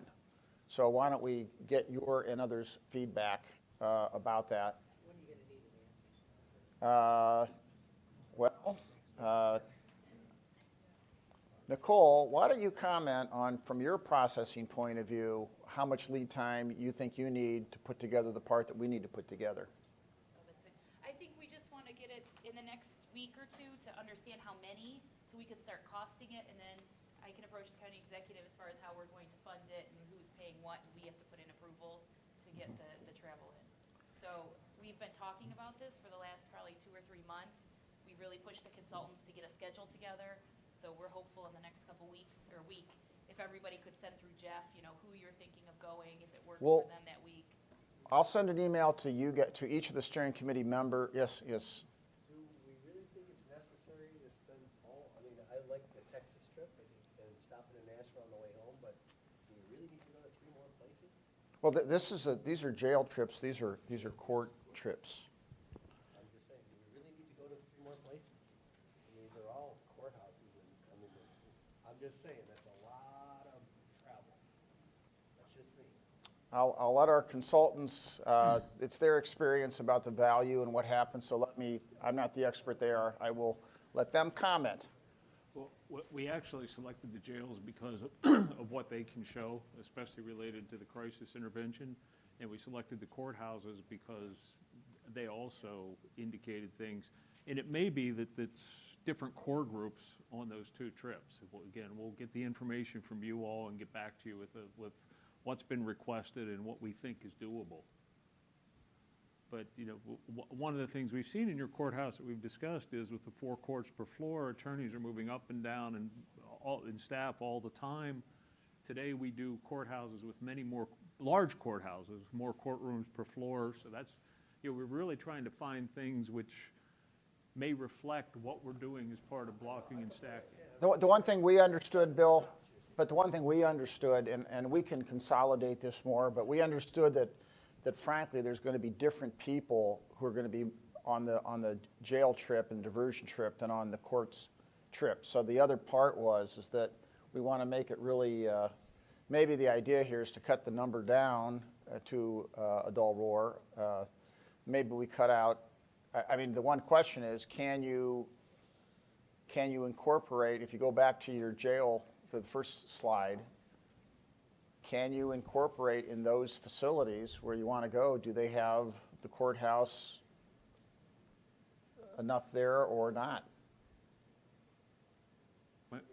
I'll further research it, but I believe Harris is separate criminal and civil divisions. Yeah, yes, Harris is, you know, I mean, there is a high-rise courthouse there. Again. That's all I'm saying, it just seems like a lot, that's all. I understand. We'll look at it one more time from that perspective. Since Mr. Budish just says it comes out of my contract, we'll look at it really hard. Once again, I want to rely on our consultants to let us know. And I will also tell you this. Here's the one point I made. The one point I made, and maybe this is the other thing. This is during programming.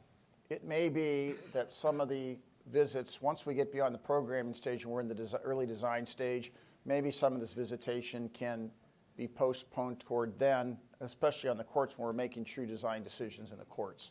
So we'll think about if that's possible as well. I guarantee you, though, that when we're actually designing the courts, when we get to that point, it will be helpful and necessary to take some visits to specific courts when we start talking about features.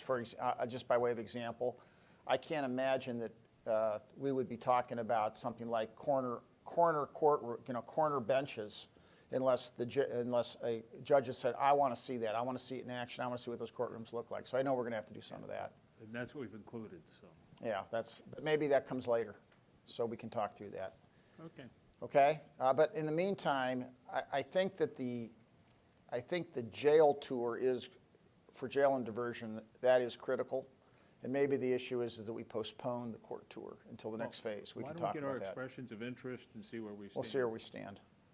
And by the way, I have no idea how, I don't know how that's paid for in the individual groups. So that's your, Well, is that an admission against interest by you in a public setting? Okay, all right. All right. Okay, with that in mind, that's that conversation. Let me just, we are a couple minutes after noon.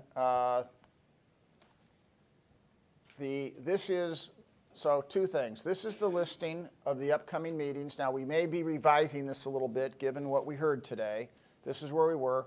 February 20th, we will get back to you on the 21st or the 19th as alternate dates, and we'll find out what we can do with that. Any other business, any other discussion, anything else from anybody in the steering committee today? Because this is the last piece of business, and then we're going to conclude. Mr. Budish. Yeah, again, I don't know where this fits, but going back to Councilman Gallagher's comments, I would hope we're not waiting until sometime after June 18th to start moving forward on the jail. What that indicates? Let me tell you, it is possible to advance that. I actually had a little conversation with Nicole on the procurement side about what would be involved. We will have a conversation with you because, quite honestly, if we really do know, if we make the assumption that we're doing a horizontal jail, we can advance design on that. We can combine programming, final programming with the first stage of design, and we could advance that. That's a conversation we're going to have with procurement and you. But I will also say this, it's the only thing I want to caution you about. I don't think at the end of the day, I think that we will always be ahead of this process in terms of design. I don't think the holdup is going to be telling you how this would be designed and how it will be costed. I think that the other processes now have to catch up. Real estate, the city-county deal, and then developing the funding plan. So that's our separate conversation that we're going to have to move forward, some of which, comes back to this committee, but there's a lot of other work that's involved, and that's the conversation we need to have. But can we advance the design on the jail and move that forward? Yes, there's a method to do that, and we can talk through how that would work. Any other comment, questions? Public comment? Is there any public comment that we had anyone signed up for? Okay, with that, thank you for your, oh yes. Okay. Okay. I will move over there as soon as I conclude the meeting. So I think we're adjourned, and thank you all for your efforts today. I mean, it's really good. So there's one thing I do want to talk to you about, that date on the starting of the, and I'm not even joking.